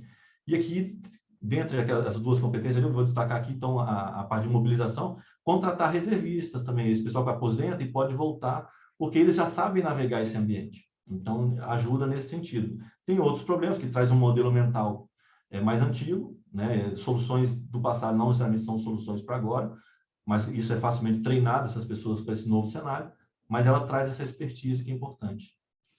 E o domínio do ambiente, ou seja, fora já do nosso projeto, e tem a questão das mudanças no ambiente, mudam, né? A economia mudou, política mudou, né? O ambiente regulatório também tem bastante lobby, bastante influência política, né? Vai exigir da gente negociação, gestão de conflito, né? Capacidade de ouvir para entender qual que é o problema, gerenciamento de aquisições, né? Nesse caso, esses ambientes regulatórios tentam influenciar muito a parte de licitação de compra, né? E é uma estratégia de longo prazo, não é uma estratégia de equipe, mas envolve ali o escritório de projetos, o Ministério da Defesa, a indústria, o complexo industrial, né? O Congresso trabalhando para criar uma solução de aquisição, um complexo, um ambiente regulatório melhor para projetos de defesa, né? Para aumentar a capacidade, além daquelas outras estratégias de desenvolver e mobilizar, tem a questão de planejar muitos cenários de fato, porque dependendo do que ocorre no contexto, a gente fica refém do contexto, então tem que planejar cenários. E para concluir, eu deixo aqui 6 pontos, né, de reflexão. Primeiro, sistemas complexos, eles são sensíveis às condições iniciais, é uma característica de sistema complexo. Então, muitos desses fatores que a gente colocou são fatores que a gente escolhe que seja aquilo. Então, muita coisa está na nossa mão mudar. Então, para tomar cuidado para não ser uma complexidade, porque eu escolhi ser complexo. Então, ao saber os fatores de complexidade, eu posso gerenciá-los para tentar reduzir e daí ter um projeto mais simples. Porque aquele objetivo que eu defino lá em cima, às vezes que não precisaria estar lá, ele vai resultar em um produto, que vai resultar em um processo, que vai consumir ferramenta pessoal de uma organização. Então, tem toda uma cadeia aí, né, que é afetada. Não tem tamanho único, né, one size does not fit all, que é uma máxima em projetos, digamos assim. Então, eu preciso entender o contexto, né, as causas e as consequências. Se eu fizer isso, vai acontecer aquilo. E daí os frameworks ajudam nesse sentido, né, aquelas interdependências ajudam nesse sentido. Né? É preciso um esforço combinado, então não é só a equipe do projeto. Nesse nível de projeto, a gente tem que envolver escritório de projeto, as equipes, muitas vezes o ministério para trazer a parte mais política junto com indústria e congresso. Então, é um esforço combinado. Né? Desenvolver competência é fundamental aí para progredir de projetos simples para complexos. Muita gente é treinado nas escolas, nos cursos, para projetos simples, né? Uma construção. A hora que chega nesse nível, tem outras competências que são exigidas, né? Geralmente a gente vai para um curso, a gente não aprende competência, por exemplo, política, né? Ou às vezes tem mesmo comunicação, né? Eu tenho que me comunicar, mas como é que eu me posto numa comunicação? Então, geralmente a gente foca muito nas questões técnicas e esquece um pouco essas outras. Então, utilizar os fatores, dimensões e domínios para analisar os projetos, né? Tomar melhores decisões, usar os frameworks para isso. E do ponto de vista talvez acadêmico, né? Eu tentei focar mais na parte prática de como trazer isso para... Mas para a parte acadêmica, a gente tem que empurrar um pouco a discussão de tentar entender o que causa a complexidade, mas também para onde se manifesta e como resolve isso, senão a gente só fica apontando causas e nunca soluções. Então, é isso que a gente está tentando fazer com esse projeto de pesquisa, né? Tentar apontar alguma direção de solucionar porque a gente está falando de bilhões de reais investidos nesse tipo de projeto. Tá? E era isso que eu tinha. Então, esses artigos todos vão estar disponibilizados no site. E estamos abertos à pergunta aí na hora do debate, fiquem à vontade. Muito obrigado aí, professor. Desculpa o atraso. Dessa vez eu não consegui... Obrigado. Na verdade, se puder parar de compartilhar a tela, doutor Leandro. Eu vou parar aqui. Stop. Ok. Muito obrigado. 3 brilhantes apresentações, sem dúvida nenhuma. Estamos com um privilégio muito grande na sessão de hoje, com 3 abordagens bem distintas, né? Então, com 3 experiências bem distintas e com 3 trajetórias bem distintas também, né? Sr. Zé Alves está presente na sessão? Não estou vendo aqui. Perdemos o Zé Alves? Está aqui. Tá bem. Estou aqui aprendendo e maravilhado com a apresentação dos meus 2 colegas aí. Então, estamos de parabéns. E me encanta a Agência Espacial Brasileira nesse processo todo e me encanta o Exército. Fico feliz em ver esses exemplos tão positivos na nossa sociedade acontecendo. Fico feliz, muito feliz. É real isso. Ok, excelente, muito bom. Então, nós podemos organizar essa mesa redonda da seguinte maneira. Vocês podem gerar perguntas uns para os outros. Eu acho que seria bastante saudável, porque, afinal de contas, são 3 especialistas com experiência e compartilhando essa experiência aqui. Então, se vocês quiserem, fiquem à vontade. Eu vou gerar uma primeira pergunta para cada um de vocês. Fica também a liberdade para que os participantes possam postar perguntas. Para mim, eu tenho essa tarefa de selecionar as perguntas também. E a primeira pergunta para o José Alves, com essa experiência muito rica de gestão, né? A importância a pergunta é, na trajetória de aprendizagem das organizações públicas brasileiras, qual a sua experiência como gestor e atualmente como consultor na capacidade de aprender sobre gestão de projetos e, principalmente, né, essa questão atual, né, essa capacidade de lidar com urgência em projetos, né? As organizações públicas brasileiras estão se preparando para isso, né? Professor, eu enquanto papel de gestor do PMI-DF, trabalhei muito para aproximar o PMI com suas metodologias das empresas. A gente teve casos de bastante sucesso aqui no DF, porque eu sempre entendi o capítulo DF como um precursor do gerenciamento de projetos no governo federal como um todo. E a gente teve uma parceria grande com o Exército, com o Escritório de Projetos do Exército. Não tivemos com a Agência Espacial Brasileira, mas sim com o Ministério da Aeronáutica, com a Marinha, com os Correios, com a Caixa Federal, com o Banco do Brasil. Então, a gente trabalhou muito, e muitas dessas empresas trabalham isso muito a sério, têm trabalhado isso e têm conseguido resultados significativos, não só pela qualidade dos projetos que a gente vê sendo entregues, mas como o esforço de capacitar essas pessoas. O senhor, tanto como eu, como os colegas que dão aula, estamos cansados de ver os profissionais dessas empresas interessados cada vez mais por projetos. Então, sim, eu vejo um interesse muito grande na capacitação dessas pessoas, mas ainda acho que a hora que essa geração chegar nos cargos de comando, isso deve melhorar bastante. Eu espero que uma grande geração de pessoas que entendam que o projeto é o caminho para você superar desafios nas organizações, cheguem, evidentemente, aos postos de comando e possam patrocinar isso de uma maneira até mais efetiva do que é hoje. Mas eu acho, sim, que as organizações têm aprendido e têm me surpreendido com o que eu vejo em alguns pontos aqui em Brasília, em algumas organizações. As apresentações dos colegas mostram que maravilha a gente tem de projetos tanto na Agência Espacial como no Exército. Se bem que o Exército é um escritório de projeto ao concurso, né? É simplesmente uma coisa tipo The Best, mas a gente está muito bem representado. Eu acredito que sim, professor. Ok, muito obrigado. Diretor Aloysio Camargo, a pergunta é as políticas públicas no Brasil, elas têm tido a capacidade de reconhecer a tecnologia e a tecnologia espacial como capaz de oferecer soluções para programas e projetos públicos.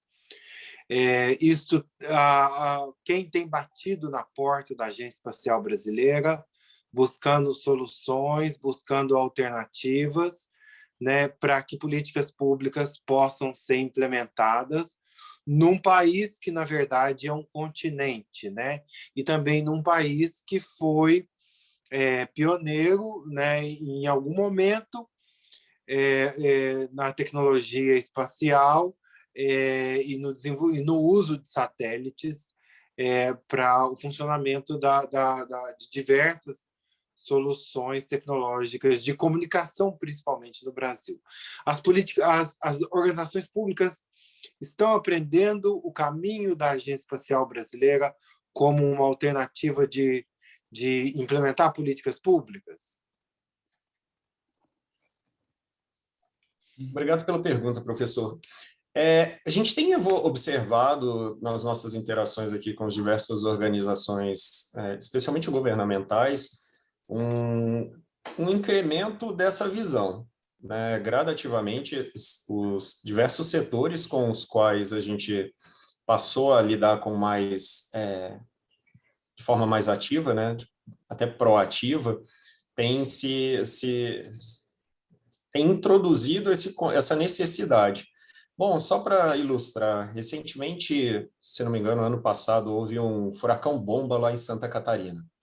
Foi um evento climático, assim, repentino, causou um prejuízo para aquela localidade ali, especialmente Florianópolis, né, e adjacências ali, e causou um prejuízo econômico gigantesco.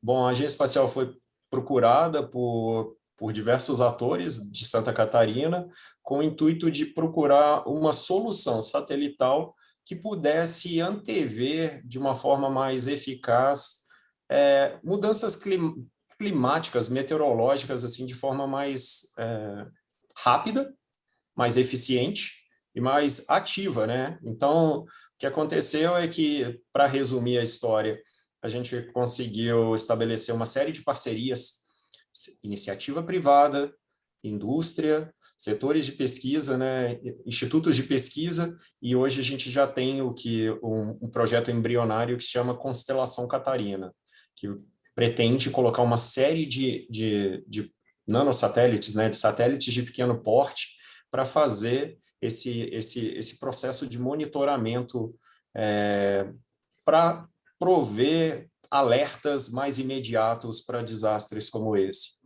Isso é só um exemplo. A gente tem visto até o próprio Ministério da Saúde, quando lançou um dos aplicativos lá, o Coronavírus SUS, uma coisa assim, que o objetivo inicial era que as pessoas pudessem, de certa forma, ser geomonitoradas, né? De uma forma que, uma vez que a pessoa está ali identificada com a patologia, ela pudesse ser acompanhada por uma série de algoritmos ali, inteligência artificial até, para poder, né, promover medidas ali de contenção ou mesmo de arrefecimento ali do contágio. Então, o que a gente observa é que diversos atores, e aí não só governamentais, mas privados, também têm tido essa interação conosco para que a gente possa, né, de certa forma, desenvolver, coordenar, que é o nosso papel, né, coordenar esses atores para que a gente possa desenvolver, não só aqui no Programa Espacial Brasileiro, mas também toda essa cadeia, né, que nos circunda. Uma das características do Programa Espacial é essa transversalidade, e aí, com isso, a gente poder ver esses atores atendidos nas suas necessidades. Ok, muito obrigado. Doutor Rezende, é muito interessante ver a sofisticação dos instrumentos que vocês estão fazendo uso, né? Acho que todo mundo ficou assustado aqui com o avanço e a capacidade de desenvolver metodologias para lidar com projetos de grande porte e projetos complexos, e é algo que necessariamente nós vamos precisar no Brasil, que é um país de grande população, grande território, grande economia. Temos os nossos problemas, mas somos grandes mesmo, importantes, e temos que entender que temos que lidar com coisas complexas e difíceis, né? A pergunta quanto está internalizado, no escritório de projeto e no Exército Brasileiro, que por si só é uma organização gigantesca, a cultura de gestão de projetos e esses instrumentos de análise que o senhor trouxe para a gente hoje nessa sessão. Tá. Obrigado pela pergunta, professor. É um processo que está em andamento, tá? Até a gente sair aqui do mundo Brasília e chegar muitas vezes no executor que está lá na ponta, é uma diferença muito grande, né? Aqui a gente tem muito mais recurso, né? A gente consegue reunir pessoas altamente capacitadas para gerenciar esses grandes programas, que às vezes não é a realidade de quem está lá na ponta, né? Mas a gente, de uns anos para cá, primeiro, existe a consciência no Exército como um todo, acho que isso já está bem claro, assim, internamente, né? A gente tem algumas normas que regulam o funcionamento da parte de projetos, programa de portfólio, mas então isso já conseguimos chegar na ponta. Muitas vezes o que a gente não consegue é realmente ter uma sofisticação lá na ponta, e daí fica mais aqui no escritório de projeto mesmo, até por isso esses grandes projetos estão aqui conosco. Mas até aqui também é um processo de mudança, né? Talvez até conectando com a pergunta aqui do professor Alderi aqui no chat, acho que conecta com isso, né, a questão da maturidade do escritório. Ele está numa maturidade ali de média para alta, né? Existem alguns modelos de maturidade de gestão de projeto, e geralmente uma escala de 1 a 5, né, onde 5 ali a gente começa a ter processos definidos, né? E processos definidos a gente já tem as normas definindo como é que se faz, todo esse regrado, mas o desafio é o nível 4, que é ali onde eu começo a ter esses processos que foram definidos e gerenciados quantitativamente, né? Em que medida aquelas pessoas que estão praticando estão praticando. Então, isso envolve eu ter sistema, toda uma parte de governança, que é justamente o que a gente está construindo, né? Por exemplo, uma das minhas funções lá tem essa parte toda de ferramenta, mas eu estou dentro de uma equipe para gerenciar um projeto de desenvolvimento de uma ferramenta, uma solução de gestão de projeto, onde aí sim, a gente vai embarcar esses processos todos ali dentro e a pessoa praticando, a gente vai começar a ter condições de medir, de fato, o quão bem está sendo feito esses processos. Então, é um processo que está caminhando, mas é bom ver que, sim, está caminhando bem, né? Então, a maturidade está crescendo, fruto de muito investimento em capacitação, em pesquisa, né? Acho que essa parceria com a UNB é boa nesse sentido, porque na parte de defesa a gente não tem todas as respostas, né? É raro ver pesquisa em defesa. Eu acredito que lá o Luiz deve ter a mesma dificuldade também na questão aeroespacial, não é comum. A gente vê muita coisa em construção, TI, que é parte do problema, né? Para construir um grande projeto de defesa, eu preciso da construção, preciso da TI. Mas a hora que chega nos sistemas complexos é um pouquinho complicado. E daí vale muito a parceria com as universidades, que é justamente não só fornecendo capacitação, né, para treinar as pessoas, mas também pesquisando aquilo que a gente não sabe e encontrando soluções. E daí, quando encontrar a solução, a gente incorpora isso nos processos. Então, é um processo que está andando, assim, a gente está fazendo isso tudo junto, né? Capacitando o pessoal, pesquisando, incorporando esse processo, pegando esses processos, digitalizando através de ferramentas, que a esperança é que em alguns anos a gente tenha um escritório numa maturidade muito maior, né? E poder aí abrir as portas para todo mundo e transferir esse conhecimento também, né? Mapeamos o processo, então dá para a sociedade isso aí, porque ao final da conta quem pagou foi a própria sociedade. Então deixa aberto para que a agência espacial possa utilizar, as empresas, igual os alvos ali, capacita o pessoal que possa utilizar e capacitar o pessoal, os outros órgãos. Então é um processo que está andando bem. O desafio é justamente chegar nesse nível superior, que é um desafio para qualquer organização, né? Chegar no inteiro, medir seus processos quantitativamente não é um negócio tão simples, mas estamos indo. Obrigado. Ok, muito obrigado. Tem alguém que conseguiu gerar uma pergunta um para o outro e gostaria de falar e de mencionar? Pois não, José Alves, por favor. Minha pergunta é para o Leandro Rezende. Leandro, eu tenho um especial interesse em projetos de pequeno porte, porque eu tenho um trabalho específico para projeto de pequeno porte, e eu acho que eles são a grande maioria. Esses que você apresentou, que são maravilhosos, são uma pequena parte dos projetos no Brasil. E você publicou um trabalho chamado Gerenciamento de Projetos de Pequeno Porte nas organizações militares do Exército Brasileiro. Lembra disso? Lembra? A minha pergunta é a seguinte: isso gerou algum tipo de diferença no trato porque vocês têm projetos gigantescos, mas tem projetos de pequeno porte. Isso, de alguma maneira, ajudou a ter uma visão diferente sobre o projeto de pequeno porte no Exército Brasileiro? Sim, ajudou principalmente no meu caso ali, porque às vezes a gente publica isso não necessariamente imediatamente vira uma norma ou alguma regra interna, né? Mas hoje eu estou, felizmente, numa posição que eu posso ajudar a construir essas normas. E daí aquilo que eu fiz no passado, porque eu meio que fui de um extremo ao outro, né? No mestrado foi projetos de pequeno porte, no doutorado projetos complexos. Então, trabalhei nesses extremos. E hoje não é uma preocupação só minha, não é porque eu pesquisei isso, mas a gente vê no próprio escritório de projeto uma preocupação em chegar na ponta da linha. E daí entra em questão fornecer ferramentas, modelos, processos mais simplificados. O que a gente tem feito no escopo desse projeto que a gente está desenvolvendo a ferramenta, automatizar alguns processos, né? Então, você já praticou muito projeto, você sabe que tem aquela preocupação com a documentação, né?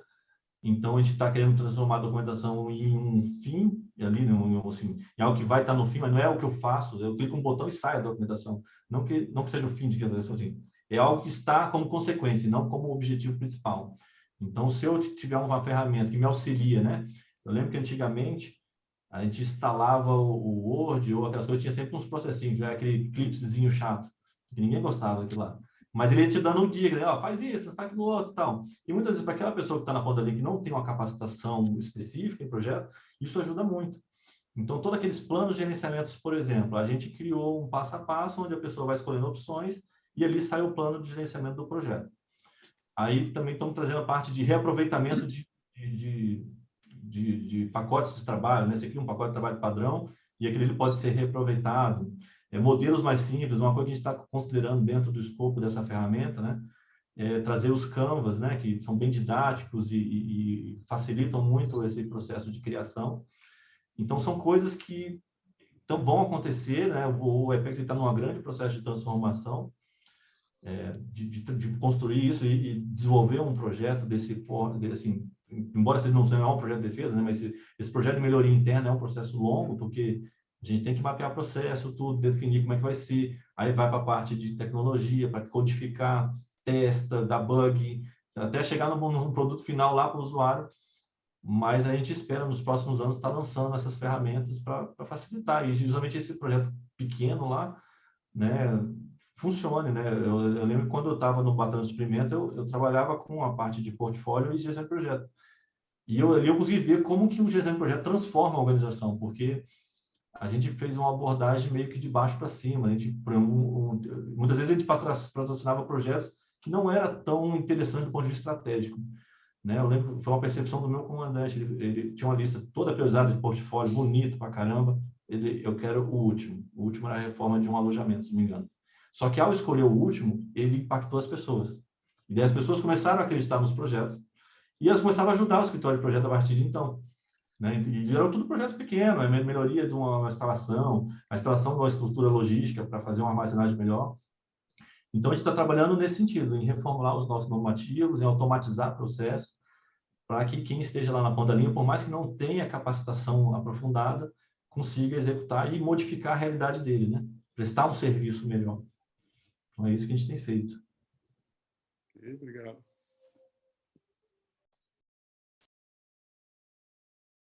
Acho que o som estava desligado, professor. Mais alguma pergunta de um para o outro? Pois não? Levantei primeiro. É para você mesmo, então. Trocado. Pois é, José, você mencionou que, na sua perspectiva, a gestão de projetos deve ser vista como uma questão de competência, e não propriamente ali né, uma profissão em si. Eu queria que você falasse para muitos dos que estão aqui presentes, tem alguns da minha equipe e até colegas de trabalho, e por vezes nas rodadas de discussão aqui das nossas conversas, eles ainda têm uma visão de que o gestor, ele nasce, que ele tem aqueles atributos e que ele não, assim, de certa forma, ele, né, já viria com essa bagagem para poder tocar os projetos. E aí, como você fala, né, que essa questão da decisão do gestor ela é solitária, talvez isso entre dentro de um conflito com a questão do perfil comportamental de cada um. Então, eu queria que você desse uma palhinha aí dessa sua visão ao longo do tempo para trazer mais tranquilidade e incentivar que essas pessoas, que em especial estão aqui no setor público, possam desenvolver-se para se tornarem melhores gestores aí para a sociedade. Ok, Aloysio. Obrigado pela pergunta. Aloysio, eu sou o cara da gestão. A gestão pode salvar nós de muitos problemas, porque minha pergunta tem a ver com gestão para você daqui a pouco. E eu acho que nós podemos formar gestores. Eu estou fazendo um trabalho agora específico, é um trabalho de academia, onde eu estou tentando entender se é possível as pessoas adquirirem as soft skills. As hard skills eu tenho convicção que sim, tanto que eu sou treinador, eu tenho uma empresa de uma escola e eu acho que sim. Eu tenho um amigo que acabou de fechar um mestrado em Portugal e que ele pega a competência em puxar o conhecimento, habilidade e atitude. Teve dois caras aí, o Fink e o Fink principalmente, que distribuiu isso aí em camadas. Então, o conhecimento tem 5 ou 6 partes. a habilidade, a atitude está disponível, e você pode definir até onde você quer chegar. Aquilo é muito importante para você transferir uma competência técnica. Ele acha que podemos transferir competências soft skills. Eu não tenho certeza. Então, minha luta é montar um trabalho para ver se é possível transferir soft skills. É isso que eu quero. Porque o gestor mesmo, talvez o raiz, o que nasce, como você diz que nasce gestor, talvez ele tenha uma carga de soft skills maior do que os outros. Daí porque, numa das falas do Leandro, ele fala que a competência de negociação já é um estágio superior do profissional lá. Então, o cara, para mim, o cara que tem as competências técnicas, ele está no nível de... É um cara que gerente, por exemplo. Agora, o cara que domina as soft skills, ele sobe para um estágio de patamar de gestão diferenciada. E aí a gente está falando de negociação, gestão de pessoas, são coisas que não são muito facilmente mensuráveis. Então, eu acho que sim, qualquer um pode ser gestor e qualquer um pode ser um bom gestor. Eu quero achar o caminho para repassar para essas pessoas as soft skills que talvez faltem para o gestor, para falar, esse é um gestor nato, esse cara é o gestor dos nossos sonhos. Não sei se eu vou conseguir, é um trabalho que eu estou fazendo, é um trabalho acadêmico, e que eu espero ter respostas com relação a isso. Com relação a ser uma profissão ou ser uma competência, eu tenho tido algumas discussões com as pessoas sobre essa questão. O próprio PMI, que é uma instituição que eu sigo, tenho certificação por eles, trata isso como uma profissão. A minha discussão é que, se eu cair no seu escritório, eu sou um gerente de projeto que eu acho que eu tenho alguma competência, vivi muito nisso. Será que, se eu cair na Agência Espacial Brasileira, eu consigo sair do outro lado com o projeto? Será que, se eu cair lá no gerente do escritório do projeto do Exército, sem conhecer até o linguajar é diferente? Então, me põe eu numa plataforma de petróleo, me põe numa mina de carvão, me põe eu numa usina hidrelétrica, será que eu desempenharia? Daí porque eu acho que eu vou ter o militar com competência de gerente de projeto que vai se dar bem lá. Eu tenho o cara que entende da sua área espacial, que tem a competência de gerenciamento de projeto, que vai dar sucesso, vai ser um sucesso nos projetos de vocês. Como tem o cara do petróleo, de minas e tudo mais. Então, eu tenho convicção, talvez até faça algum trabalho nesse sentido, que gerenciamento de projetos, para mim, é mais competência do que profissão. E se é competência, ela pode ser adquirida. Todos podemos ser gestores. Isso é maravilhoso, porque todos podemos ajudar nossas organizações a ter desempenho muito melhores do que a gente tem hoje. Ok, Luiz? É meu pensamento. Ok, muito bem. Mais alguma pergunta? Acho que o Zé Alves já mencionou aqui, né? Eu tenho uma pergunta para o Aloysio, pode ser?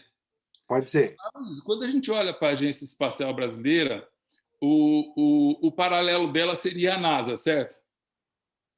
E a gente vê os projetos dos caras com tanto dinheiro e a gente com tanta dificuldade. Eu imagino que a gente tem um orçamento apertado, tem isso. Tem dois tipos de pergunta.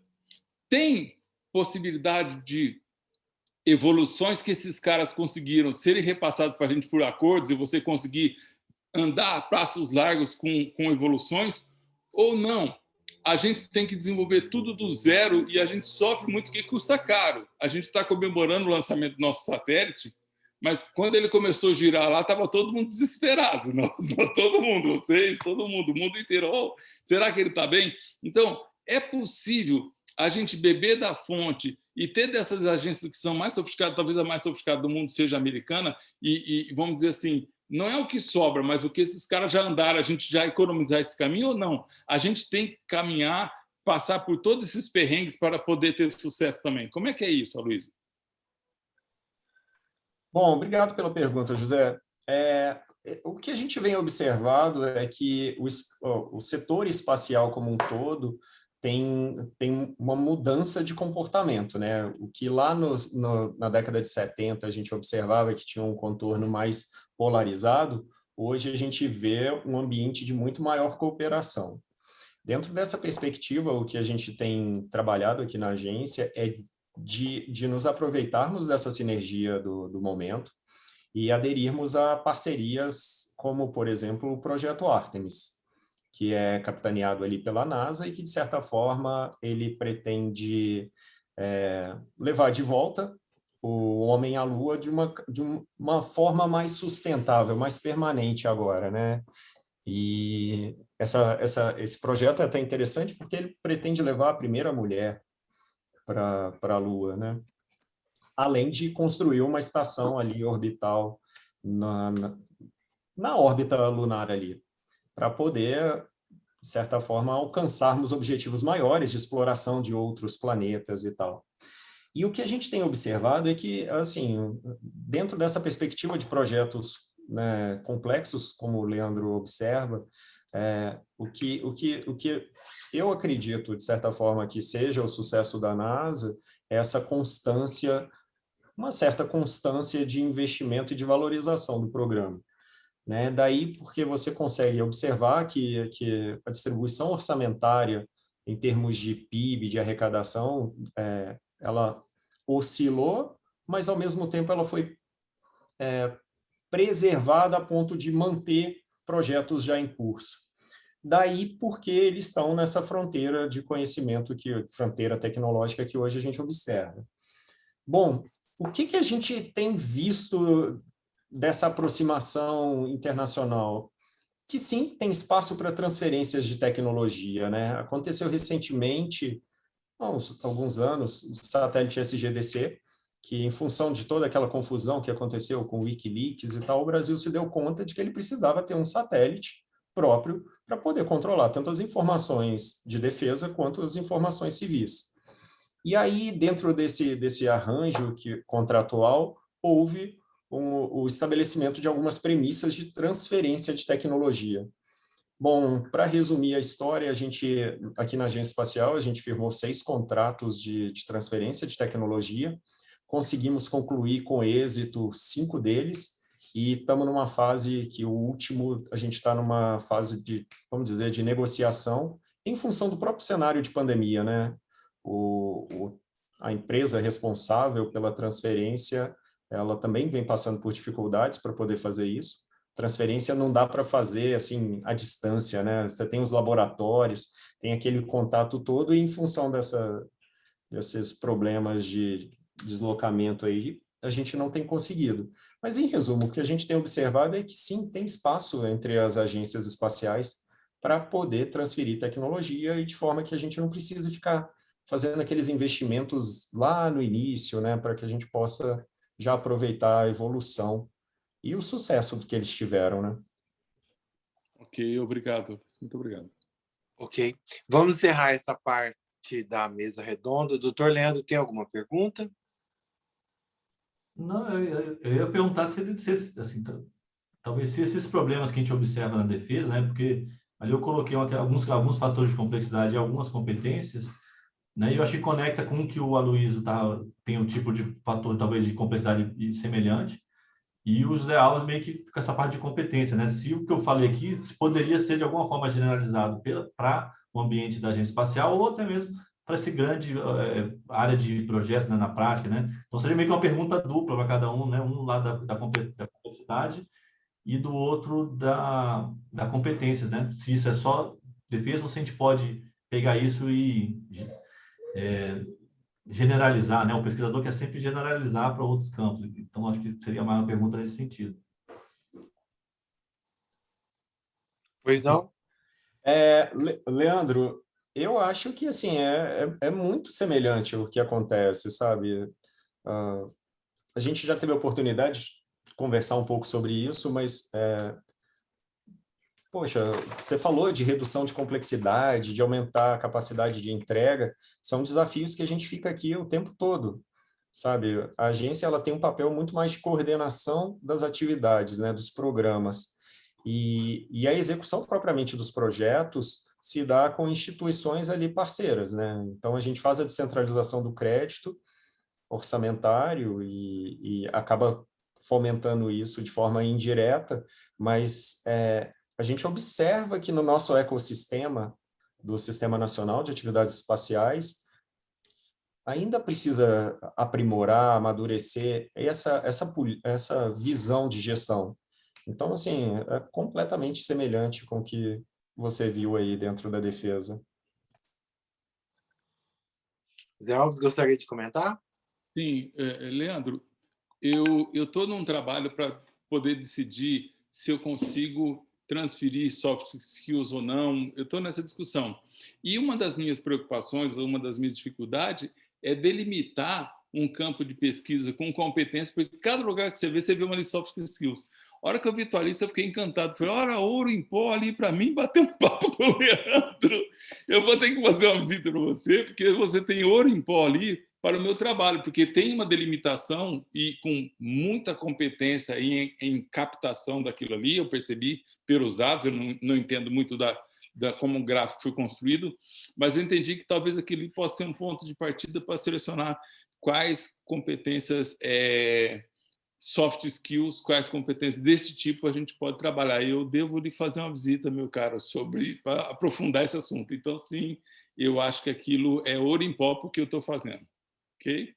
Ótimo, bem-vindo, assim. Não só eu, né? Até esse grupo de pesquisa que o professor comentou, um dos temas é esse, é competência. Lá dentro, por exemplo, eu trabalho com a professora Zigrid, o professor Zé Mar já deu também uma parte da parte de competência, já nos auxiliou, e, inclusive tem um projeto que está rodando sobre competência. É interessante realmente conversar, fica mais do que convidado aí, mais do que a gente bater um papo.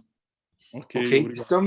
Estamos encerrando a sessão, pessoal, mas uma última pergunta do professor Alderi. Eu acho que o Dr. Rezende respondeu parcialmente, mas se quiser aprofundar um pouco mais, é sobre a gestão de portfólios em projetos, doutor Leandro.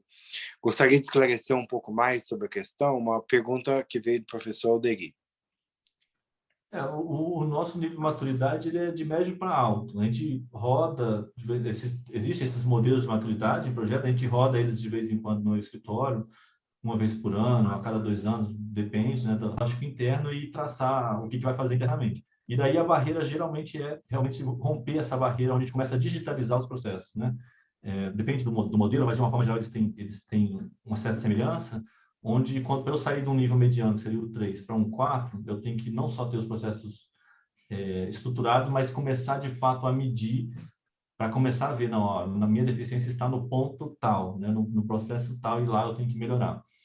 Para daí, no último nível, no nível de maturidade mais alta, realmente ter ele otimizado, que daí é onde a gente vai utilizar, entra a parte de automatização, de inteligência artificial, né? Por exemplo, se eu for falar em portfólio, a gente faz a priorização, né? Mas para eu sair de um nível de, eu priorizei no nível 3, tá? Então eu disse como é que eu disse como que eu priorizo um portfólio. Mas para ver se eu realmente fiz essa priorização e está sendo seguida, é um gap muito grande, é justamente um gap de 3 para 4. Se essa priorização está sendo seguida e se ela for otimizada, por exemplo, eu utilizei um algoritmo de otimização ali que vai me dar a melhor resposta possível, já é um nível mais sofisticado ainda, que é onde a gente quer chegar. Lógico que a gente quer sempre chegar lá no nível 5, mas é um ponto que é muito difícil de romper. E não é só a gente defesa, não. Realmente é uma dificuldade para qualquer empresa, né, ter uma solução toda personalizada para os seus processos, todo mundo consciente, seguindo, ainda mais com um dos fatores que eu coloquei lá, né, que é o turnover alto, né, no militar a gente acaba tendo essa situação que 2 em 2 anos, 3 em 2 anos está mudando, então meio que se perde um pouco o conhecimento. Por um lado é bom também porque esse conhecimento que ele absorve no escritório projeto, ele transfere para a ponta da linha, porque ele está rodando. Mas traz uma série de desafios que a gente está trabalhando para romper.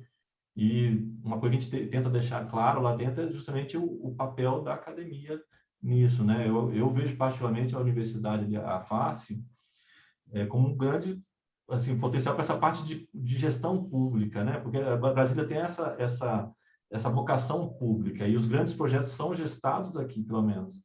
E a universidade tem justamente muitas dessas respostas de como solucionar esse problema, ou pelo menos tem a competência para descobrir qual é a resposta para esses problemas. E por isso que eu gosto muito da parceria com a universidade, com a Universidade de Brasília, porque eu acho que tem um futuro maravilhoso para justamente ajudar a gente a crescer nessa maturidade, que é o que o professor Alderi está perguntando. Ok. Pessoal, tivemos uma sessão fantástica, uma sessão excepcional, extremamente produtiva, né? Então, com certeza vamos gravar e disponibilizar. E eu preciso ressaltar que uma parte considerável da audiência acontece depois, quando o pessoal acessa o vídeo da sessão. Então, isso é algo muito importante que a gente tem disponível hoje em dia, né? Gostaria de agradecer a presença do professor Alderi, professora Zigrid, professora Patrícia, a professora Bárbara Vieira, que coordenou a parte digital de todo o evento, e principalmente aos alunos voluntários e professores voluntários que tornaram o evento possível. Nós conseguimos a mágica de fazer um evento gratuito, exatamente porque temos professores voluntários e alunos voluntários que permitam com que o evento aconteça. A professora Patrícia está lutando já há vários dias, desde cedo, para que o evento acontecesse de forma normal, sem problemas, e aconteceu do começo ao fim, não tivemos nenhum incidente, nenhum problema, todos os trabalhos aprovados foram apresentados, todas as sessões aconteceram dentro da normalidade, tivemos um evento de muito sucesso e a professora Patrícia não pôde participar até o fim, para o encerramento. Ela tem família, tem filho, e pediu para que me autorizou a fazer o encerramento do evento, né? Então, eu agradeço imensamente o diretor Aloísio Camargo pela disponibilidade e pela brilhante apresentação, o gestor José Carlos Alves, consultor, pela brilhante apresentação também e por ter compartilhado uma experiência bastante positiva, ao Dr. Leandro Rezende, exatamente por ter contribuído duplamente como alguém que integra o provavelmente maior escritório de projetos do Brasil, mas também como alguém que faz pesquisa sobre o tema, né, uma contribuição muito interessante. Então, agradeço a todos, fica o microfone aberto para esses minutos finais. Quem quiser falar alguma coisa, nós já vamos encerrar a sala daqui a pouquinho. Alguém gostaria de falar? Professor José Márcio, Pois eu não. me sinto no dever também aqui de compartilhar algumas palavras, né? Porque eu, nesse ano, presidi a comissão científica, então eu preciso fazer um registro imenso. A gente recebeu elogios nas sessões científicas aos avaliadores que fazem um trabalho também voluntário altamente qualificado, né, para fazer a seleção. Nós tivemos trabalhos científicos excelentes, compartilharam um conhecimento muito importante conosco. Queria agradecer também a confiança, né, da presidência do Congresso, a professora Patrícia, o professor José Márcio, para que eu pudesse conduzir esse trabalho, mobilizar a equipe. Agradecer aos autores que confiaram no Congresso para submeter seus trabalhos e depois vir aqui compartilhar o conhecimento. Todos os palestrantes, né, das sessões das mesas redondas também, dessa parte mais aplicada, mais prática, e um agradecimento muito carinhoso, especial aos estudantes que estão com a gente sessão a sessão, nessa maratona de 3 dias, 24 horas, um monte de sistemas. Então, queria só fazer esse registro da parte científica também, a toda essa estrutura que foi mobilizada para que o Congresso tivesse esse sucesso que teve, né? Todas as sessões excelentes e com grande audiência. Então, significa que a gente conseguiu cumprir um dos nossos deveres, que é compartilhar conhecimento com a sociedade. Então, obrigada a todos pelo apoio e por contribuírem aí nessa dinâmica. Professora Sigrid, muito obrigado. Professora Bárbara, gostaria de falar alguma coisa? Professora Bárbara Vieira? Não?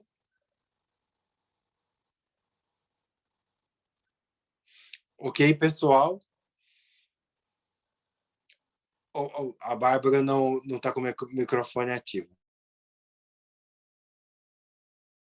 Professora Pronto, Bárbara professora. Vieira. A professora Bárbara teve um papel fundamental para que o evento acontecesse sem incidente.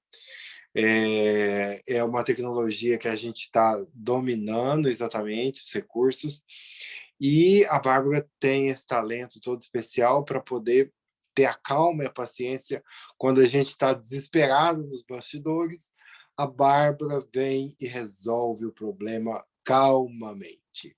Gestora de projetos por natureza, com a habilidade de lidar com nossos estudantes, o que não é difícil, porque a gente, sinceramente, nós temos estudantes excepcionais. Nos orgulhamos muito da participação de todos para que o evento pudesse acontecer, né? Temos mais alguma participação? Deixa eu ver aqui, só um minuto, pessoal, já vamos encerrar a sessão.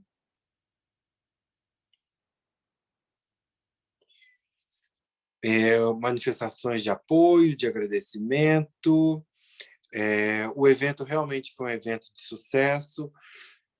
Tivemos um pico de audiência de 78 participantes, mas a gente pode ter uma audiência muito maior depois, na medida que o vídeo seja disponibilizado, né, por um período maior de tempo. Bom, mas não havendo mais participação, vou encerrar o evento. Professor, posso só fazer um pequeno aviso? Pois não. Primeiramente, eu queria falar em nome de toda a comissão organizadora, agradecer a participação de todos, tanto do professor José Márcio como mediador, também aos palestrantes, de modo geral, e só avisar a todos os participantes que os certificados serão enviados por e-mail assim que estiverem prontos. Agradecemos a participação de todos na terceira edição do GOP e uma boa noite a todos. Boa noite, pessoal. Tchau, gente. Boa noite, viu? Prazer. Muito bom evento. Boa noite a todos.